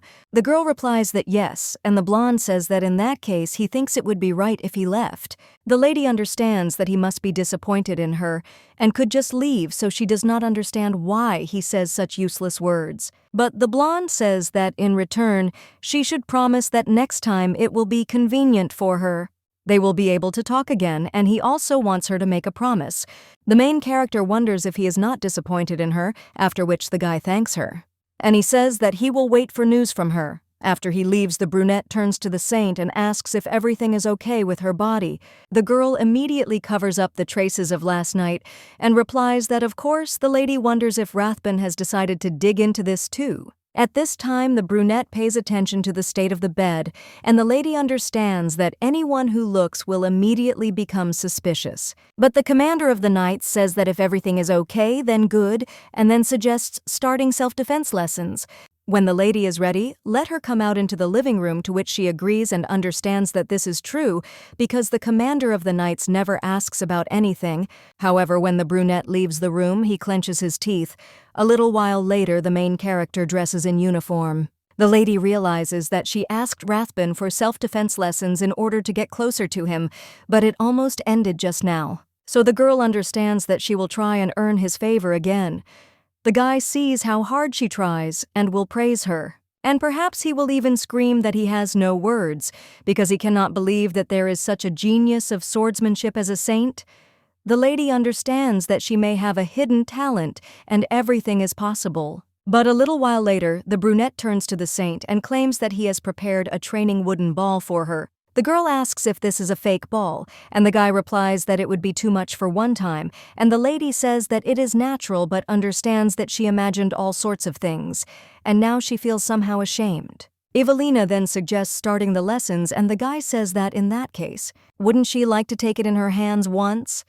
The main character realizes that it is Wrathben's sword well when the guy lets go of it. Then the girl's hands drop together with the sword because it is quite heavy. The brunette at this time helps people to lift the ball and apologizes, for also claims that he did not know that it would be so hard for her. The main character understands that it is incredibly heavy and claims that if the sword is not so heavy, it will be difficult to cope with magical opponents. Brunette claims that when exposed to animal bones or other minerals, it becomes much lighter, and if this happens, the power of the sword will weaken. Then you can use a fast attack, so the most important thing is to find the ball that suits you. The main character realizes that this is the first time she has seen Wrathben speak for so long, and for some reason she also becomes excited. The girl claims that not all swords are the same as the captain of the knights, replies that everyone chooses a ball that suits them and tames it, so each ball is special. This is why knights value their swords as much as their lives, and the main character realizes that she just almost dropped Wrathben's sword. That's why the girl immediately asks for forgiveness, because she almost dropped such a valuable sword. However, what a blessing that he caught it safely, and the lady asks if it is so.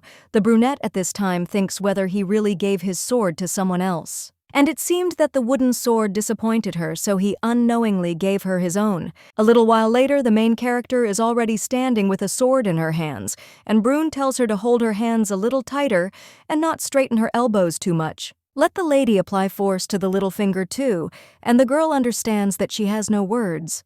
These are just basic movements, so she doesn't understand why she can do it, and whether she's not a genius and whether she has no talent.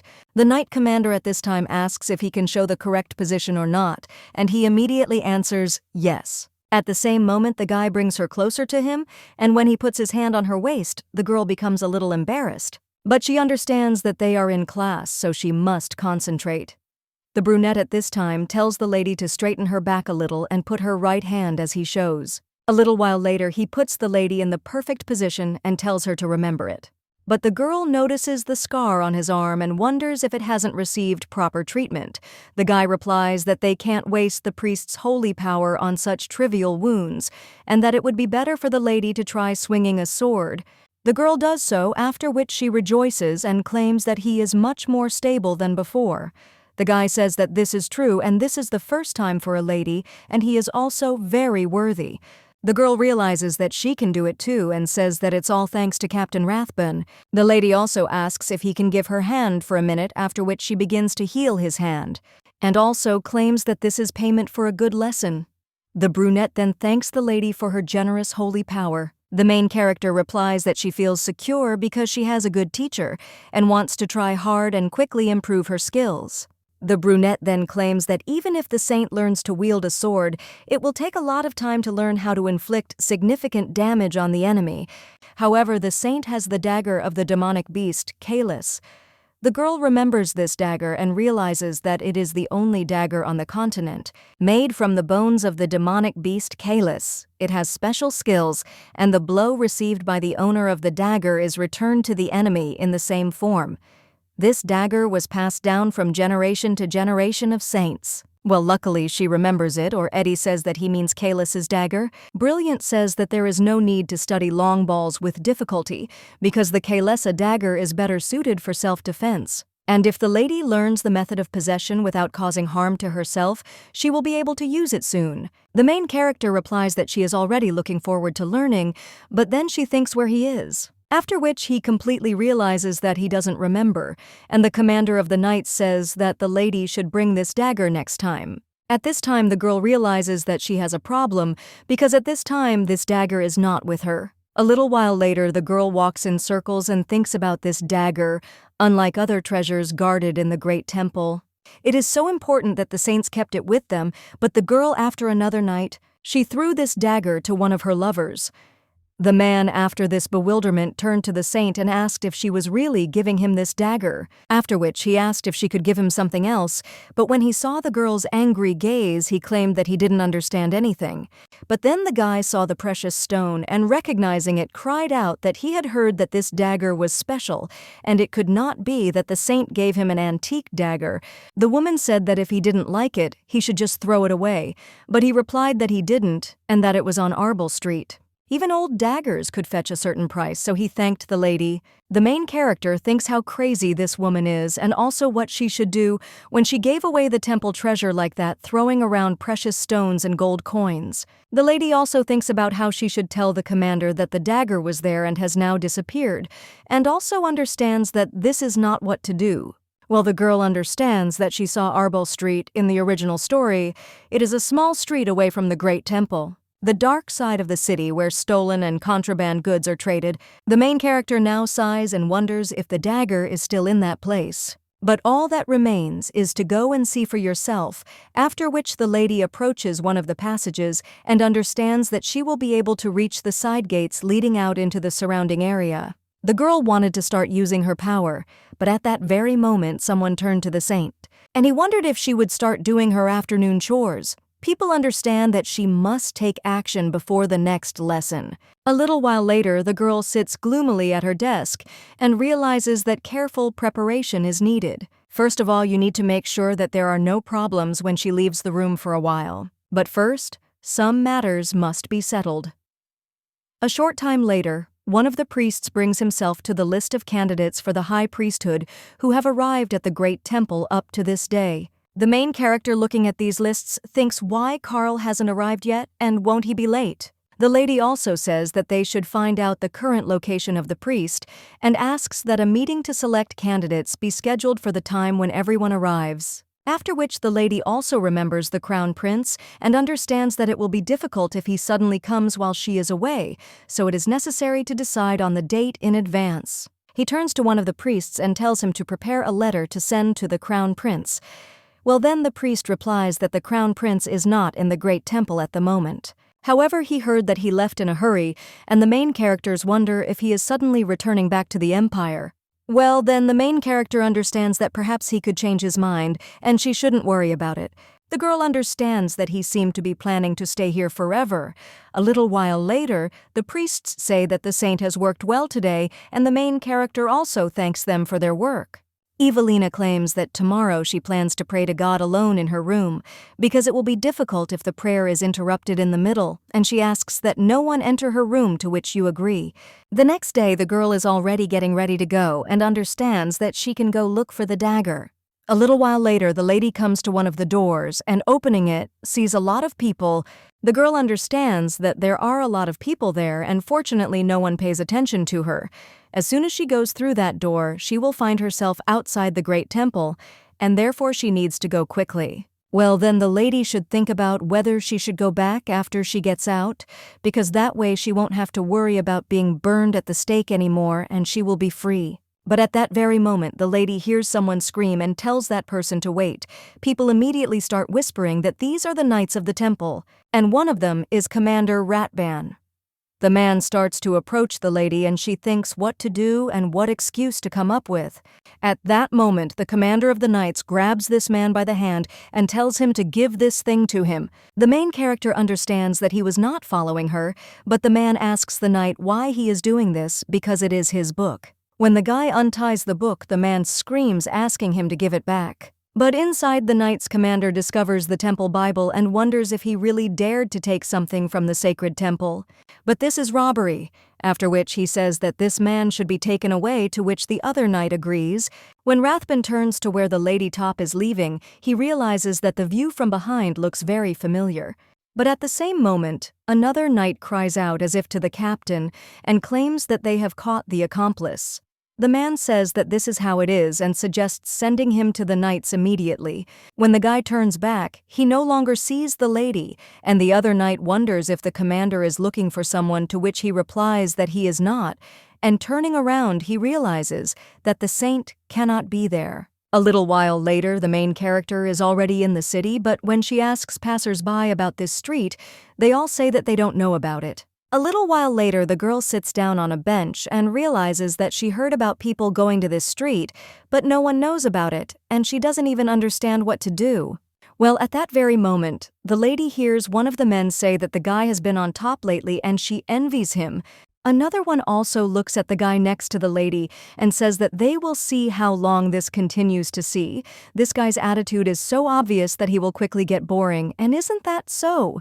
Well, his interlocutor at this time says that, just like him, why is the guy embarrassed? And his colleague claims that he heard that the guy was asking about a good buyer, because he got an old cheap dagger that even the jewelry store threw out without looking at it.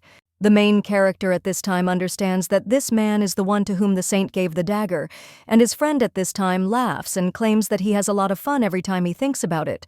The saint's lover then leaves furiously, and the main character thinks what to do and whether to talk about him, but then he recognizes the saint's face. The girl follows him further, and when she enters an alley, she realizes that this is a street just like the one she is looking for. The owner of one of the shops screams that since the guy sold this dagger, that's the end of it, and now he comes and demands more money, so let him get lost.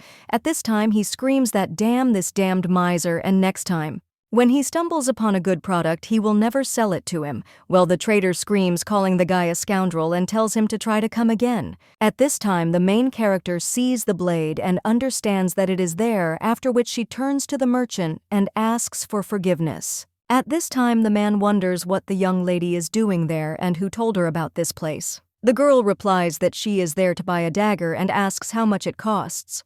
The man claims that he must sell it to the beauty cheaply, and she can take it for 50 dyer. The girl understands that it is half a gold coin, and she did not take much money with her, so she is very lucky. But when the lady leaves and is going to give the coin, someone stops her and asks where such inflated prices come from. The main character immediately turns around and screams, "What is he talking about?" when she sees this guy's face. Then he understands that this is the crown prince, and the guy asks the young lady if this is true. A little while later, the lady says that the man wanted to sell it for 50 dyers, and the prince replies that if he had bargained some more, maybe they could have bought it for 3 dyers. Ivelina immediately thanks him and claims that thanks to the prince, she bought this blade much cheaper. but she wonders what he wants in return. The guy at this time wonders why the lady came to this place, and the girl understands that this is what she is talking about and she acted in a hurry. At this time, the blonde is wondering if she doesn't know how dangerous it is there and what the captain of the Knights of the Temple is doing since he left the saint alone. Of course he would be angry even if he was with her, and the girl understands that if the captain of the Knights finds out, she will have big problems, after which she smiles and says that in any case she is grateful for his help today. After which the lady wants to run away, but the prince screams for her to wait, and at that very moment the lady sees a carriage approaching in front of her, after which the carriage passes by splashing the swamp, and when the main character opens her eyes, she sees the crown prince in front of her. The girl immediately turns to him and thanks the guy who claims that he was unable to close her completely and will not make such a mistake next time. He will not allow dirty things to touch her and will definitely protect her. The main characters at this time understand that perhaps this person, he really loves her, and the girl pulls him a little closer. The blonde is embarrassed by this and turns to the saint, and the girl talks about love and claims that she is very confused, so she asks her to forgive him, because it is because of her that he got dirty. A little while later, they are already in a clothing store, and the blonde asks if this outfit suits him.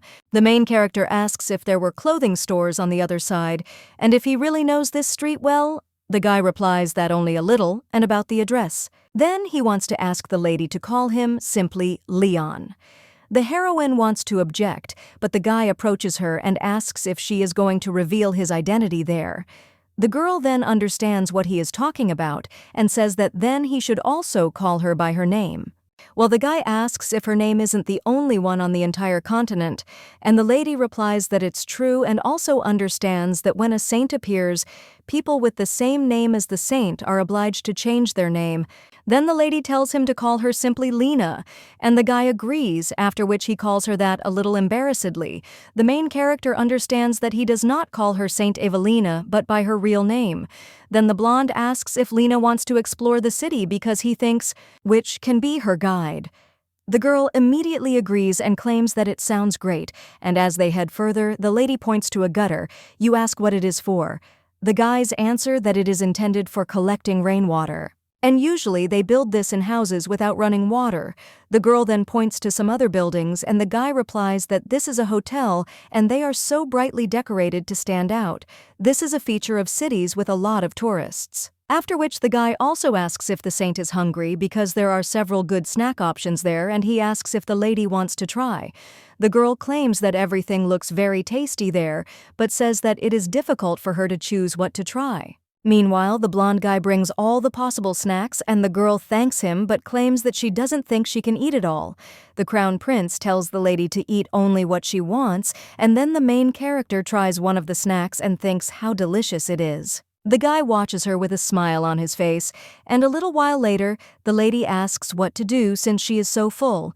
The guy says that in that case she should choose the rest, but the girl says that it's a waste. After which, Leon bites off what the lady didn't finish. The main character turns to him a little embarrassed and says that she ate it, after which the guy says that he knows and let her just throw it away. A little while later, they pass by the exhibition, and the main character notices a beautiful painting.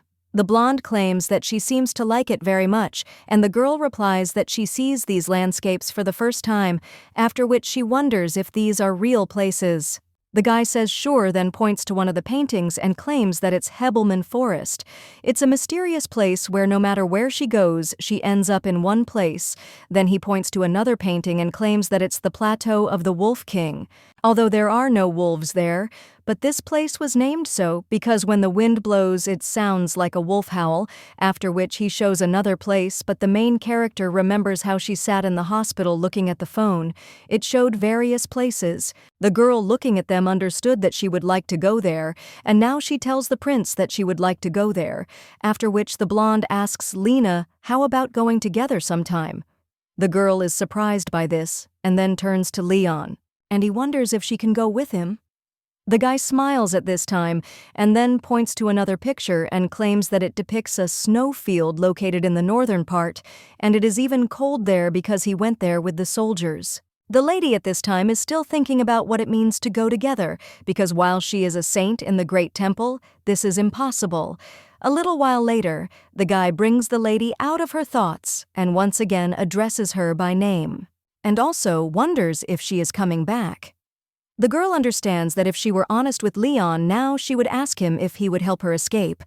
However, the lady remembers her mark and other problems, after which she says that yes, she needs to go back and finish some things. When the lady leaves, the blonde realizes that there is definitely a secret route, and since she wants to keep it a secret, he has to wait a little longer. The guy also wonders if the woman he met recently said that her name was Iris. A few days ago, a demonic beast appeared in a village located on the outskirts. Fortunately, the knights who were nearby ran and defeated it. However, by that time, many people had already been poisoned by the beast's venom, which led to death. One of the residents approached the priest and claimed that his body was burning, so he asked him to save him. Another woman asked the priest to look at her child, but the man replied that he could not because it was the poison of the demonic beast, Trante. Even high-level priests find it difficult to neutralize it. Well, at that very moment, one lady began to heal people. When people turned to her, they realized that their eyes were slightly shining and cried out in shock, "Is this really a saint?" The prince's informant claimed that when people went crazy saying that a saint had appeared, the woman was said to have become frightened and ran away. The blonde man at this time claims that there cannot be two saints at the same time, and his informant claimed that this proves that the saint in the Great Temple is a fake. After all, hasn't he been trying all this time to defame the saint in the Great Temple, and now this is a great opportunity, because they must protect that real saint? The guy answered that it was true, and let him definitely find this woman and also find out who was behind it. A little while later, the main character sits in her office with a smile on her face, and one of the priests says that today the saint looks especially bright. Another states that he thinks the lady got more thanks from God by praying all day yesterday. The lady realizes that she found the dagger and slept well, so she will try even harder from today. Then the priest tells the saint that Captain Wrathben has arrived. The main character tells him to come in, and when the guy enters the room, she turns to the saint and also claims that he apologizes for the suddenness, but came there to get permission to take a day off. However, before the guy can finish speaking, the lady replies that she gives permission. The knight commander is a little surprised by this and wonders what she is talking about since she needs to report the reason for the leave.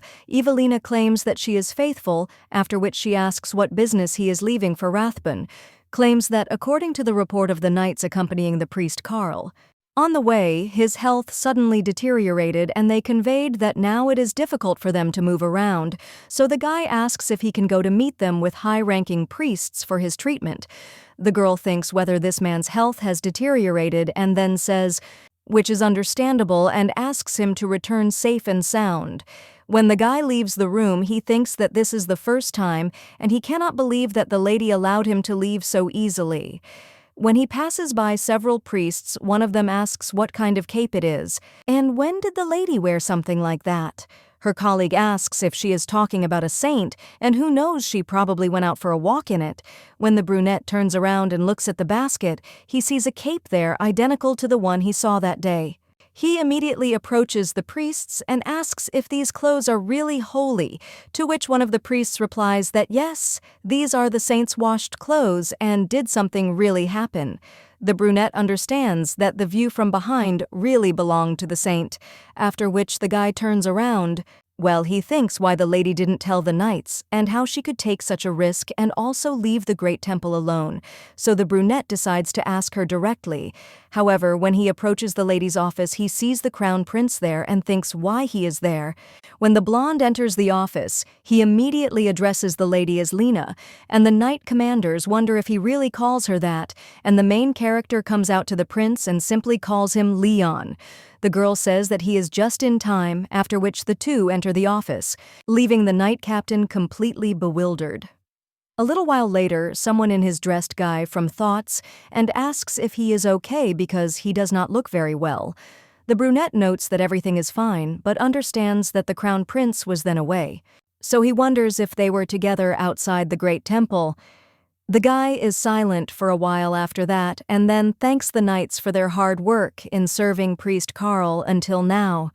The three high-ranking priests are in the process of healing so soon they can continue their journey. One of the knights agrees, but then claims that there is something he did not mention to him.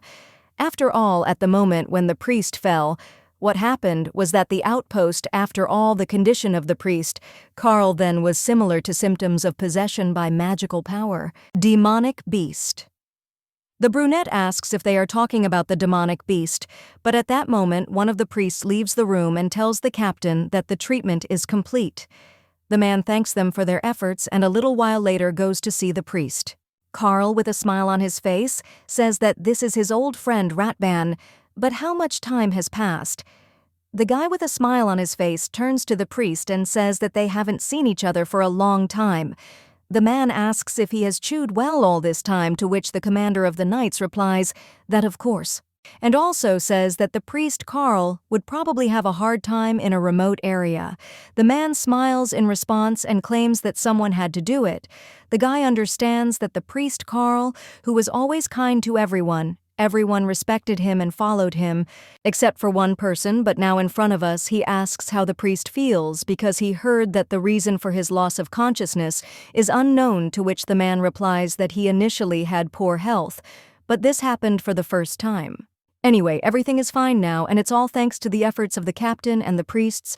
Wrathben says what is he, and the man says that, however, if the saint had come in person, there would have been no need to attract so many people. The brunette is thinking about what he is talking about because no one can ask the saint for treatment, and moreover, he guesses about her hostility towards him. The man at this time asks how she is doing with her health. The captain of the knights answers that the saint is healthier than ever, and the man says, "What a joy." Wrathben then turns to the priest Carl again and says that he must be tired after finishing the treatment, so he will leave him. The man says that it is okay if he stays longer, but the guy replies that if he does not answer, they will have time to talk properly. On the way back to the great temple, after which he keeps saying that he will go. Well, when he leaves the room, he tries to comprehend all this. A little while later, he is already sitting on a horse, and one of the knights asks where the captain is heading. The guy replies that he is returning first. The main character is with the prince at this time, and he claims that all the fish in the Morton River turn golden only for one day a year. On this day, no fisherman goes fishing, and he also witnessed this phenomenon. It was blindingly beautiful, and the main character asks, "What is there then?" To which the guy replies that in this place you can seriously get hurt if you are not careful. The guy makes faces, and the main character smiles in response and also asks, "What kind of place is the empire?" The lady understands that the imperial palace itself is also quite an interesting place because it has existed and expanded for hundreds of years, and also there you can see the characteristics of each era. In a word, it is a living chronology of the architectural history of the continent. And the central market of the empire is where all the goods from the continent are collected. It is so big and confusing that it is impossible to see everything there in one day. Ivelina says that for people like her who have difficulty navigating, this is a real problem, but the man says, so that she doesn't worry because he is Lena's loyal guide. Well, then the main character thinks that if Iris appears, the guy will eventually fall in love with her, after which the main character doesn't even know what to tell him. Leon decides to continue the conversation and claims that he thought about it, that when there is another high priest, then a meeting will be held to choose the high priest, to which the lady replies that this is true and understands that the guy has changed the subject. The girl says that Captain Wrathben has gone to him and he will probably arrive before nightfall. But at that very moment, the mark on the main character's leg makes itself known, and the girl immediately drops the mug on the floor and writhes from some strange feeling. The prince at that very moment approaches the food and asks what happened. Well, the girl pushes him away and apologizes, but claims that she suddenly felt ill, after which she asks if he can return to himself, to which the guy agrees. Not a little while later, the main character rises and also understands that she is getting very hot. When the prince's hand touched her, the warmth of his body felt so sweet and pleasant. The lady understands that she can quickly return to the room before someone comes, because now she can't meet anyone. However, when the girl gets up, she feels very strange from below and thinks that this can't be Vitya, she's definitely gone crazy. But at the same moment, someone else knocks on the saint's door and claims that he has urgent business, so he asks if he can come in for a minute. The lady understands from her voice that it is Wrathben who is there. The guy claims that he has returned from a meeting with the priest Carl, and he has something to tell her. So, he wonders if he can come in for a minute, but at the same moment the main character screams that she can't, and tries to muffle her moans. Reynat screams, at this time, is the saint really feeling bad, and the lady understands that her body is getting hotter from below. After which she understands everything that Wrathben is behind the door, and screams for him to come in, but at the same moment the lady takes control of herself and screams for him not to come in. At this time, the guy feels something is wrong, after which he opens the door and turns to the saint. The main character immediately closes her mouth and realizes that she has now smelled Wrathben. The brunette, at this time, claims that there is something urgent that he would like to ask her to confirm, but the girl screams that whatever it is, let him come later. He claims that it will only take a couple of minutes, so he asks to talk before it's too late. But the main character understands that she can't stand it anymore, and when she turns to the guy and looks at him, who thinks that this is good, and if only Wrathben would satisfy her. Well, the guy is standing still, and the main character asks him to open his mouth. The guy moves away and turns to the saint, and also claims that she can't do that, but the girl at that very moment hugs him, after which she puts him down on the chair. The main character claims that she wants to hug him, and then puts her hand below the guy's waist. Brand at the same moment shyly grabs the lady, and the girl thinks why he stops her and what she should do to make him hug her, and how she can seduce this faithful knight. After which the lady turns to Wrathben, and with tears in her eyes asks if he doesn't like her. At that moment the main character hears the voice of the real Ivelina, who laughs at her. The brunette at this time once again turns to the saint with embarrassment, and the girl immediately jumps up that this cannot be, and then runs away. A little while later she runs into her room and thinks how she could do this, and what she should do, and also how she should calm down. At the same moment, someone else enters the room and addresses his female. The main character understands that it is Aslan, and the guy asks if she was waiting for him, but the girl thinks that he has finally come, and she is sure that he will be able to quench this thirst. The girl kisses him at the same moment, but Aslan notices something is wrong and claims that she smells like another male. But when the girl wants to say something, the guy just grabs her face, after which he bites his neck, and also wonders where this idiot touched her. The main character screams out of state, not what he thought, but the guy just throws her on the bed and grabs her hands, after which he approaches the lady and kisses her a little below the shoulders. The girl understands that it hurts a little, but there is also a very strange feeling. Aslan asks if he touched her in the wrong place, and then check another place, but at the same moment the main characters turn to him and ask, "Give her more." The man immediately hangs over the lady and realizes that his female wants him. Much time later, the main character tells him to stop. The guy then looks at the lady and sees that she has already closed her eyes. He also claims that the girl is too weak and understands that he was going to give her the gift right away, but they did it again and again, that there was no time for it. After which, he uses magic and picks up the ring from his pocket. The man puts it on the lady and realizes that he heard she loves jewelry, so when she sees it, it will definitely make her smile brightly. The guy also realizes that he needs to remove these traces as soon as possible. But when he touches them, he thinks that this cannot be, and seeing the lady's reaction, he understands that these marks are connected with her arousal. Therefore, his female wanted him not of her own free will. The man gets furious and thinks who used such a vile spell, because he will definitely find this person and put him into eternal sleep. That must be why she smelled like another male. Well, anyway, it doesn't matter. Believe they are all worthless, because in the end, it is his seed. Much stronger, however, he wants to monopolize this human woman. At the same moment, the man notices that someone is going there through a secret passage that the priests do not know about, so it means that it is someone simple. Aslan wonders if this is really the one who fights the demonic beasts. But this man is strong, and the guy thinks is this, the leader of the Knights Templar. The brunette wadding time goes down the corridor and thinks about the saint, and Aslan understands that this is the one who left traces on his female, after which he gets dressed and goes to him. A little while ago, the brunette was in his room and thought about the saint. Well, how the girl asked if he didn't like her, and how she ran away after that. When the brunette looked at his pants, he saw that he was already hard. No matter how much he repeated the prayers, he could not calm down. The guy remembers every time how the lady said that she wanted to hug him, after which he understood that he should never have such feelings for the saint. Tormented by his thoughts, he decided that he urgently needed to meet her. His purpose as a knight commander and his honor and everything he earned over the years of his life now seem vague, and the only ray of light is her, so he dares to even call the lady by her name. A little while later, the captain of the knights asks to be allowed to meet the saint, but the priest says that it will be difficult to meet her now, and it seems to him that the saint locked the door from the inside, after which the man asks why. One of the priests replies that most likely she wants to stay.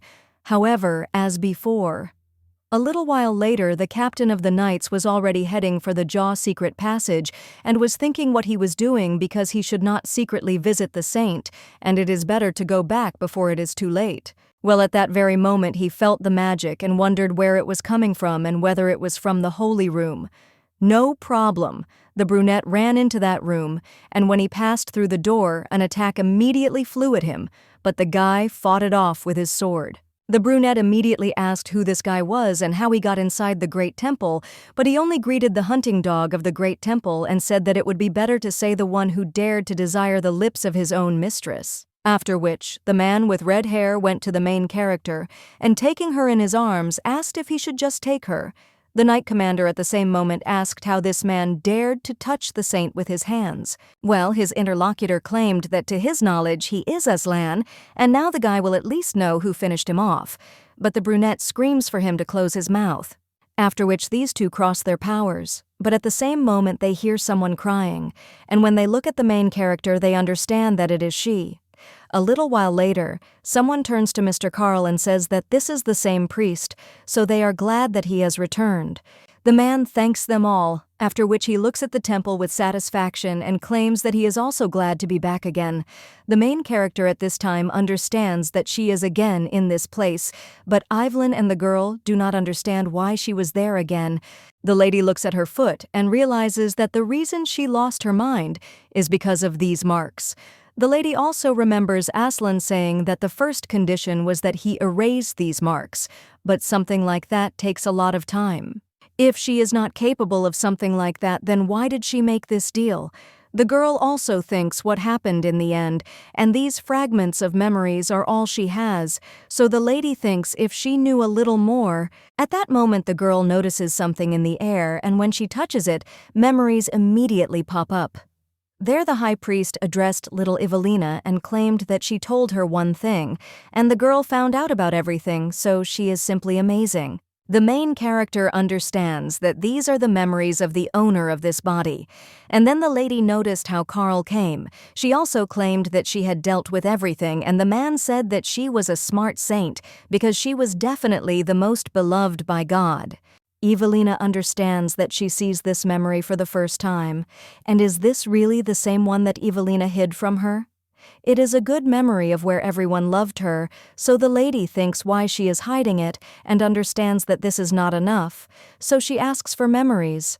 In it, the man addressed their saint and claimed that a prayer meeting would begin very soon, and the girl said that everything was fine because she could handle it, even though this was her first time. The high priestess addressed some saint and claimed that she did not have to bless them all, so let her remember that if she got tired, she could stop the process at any moment.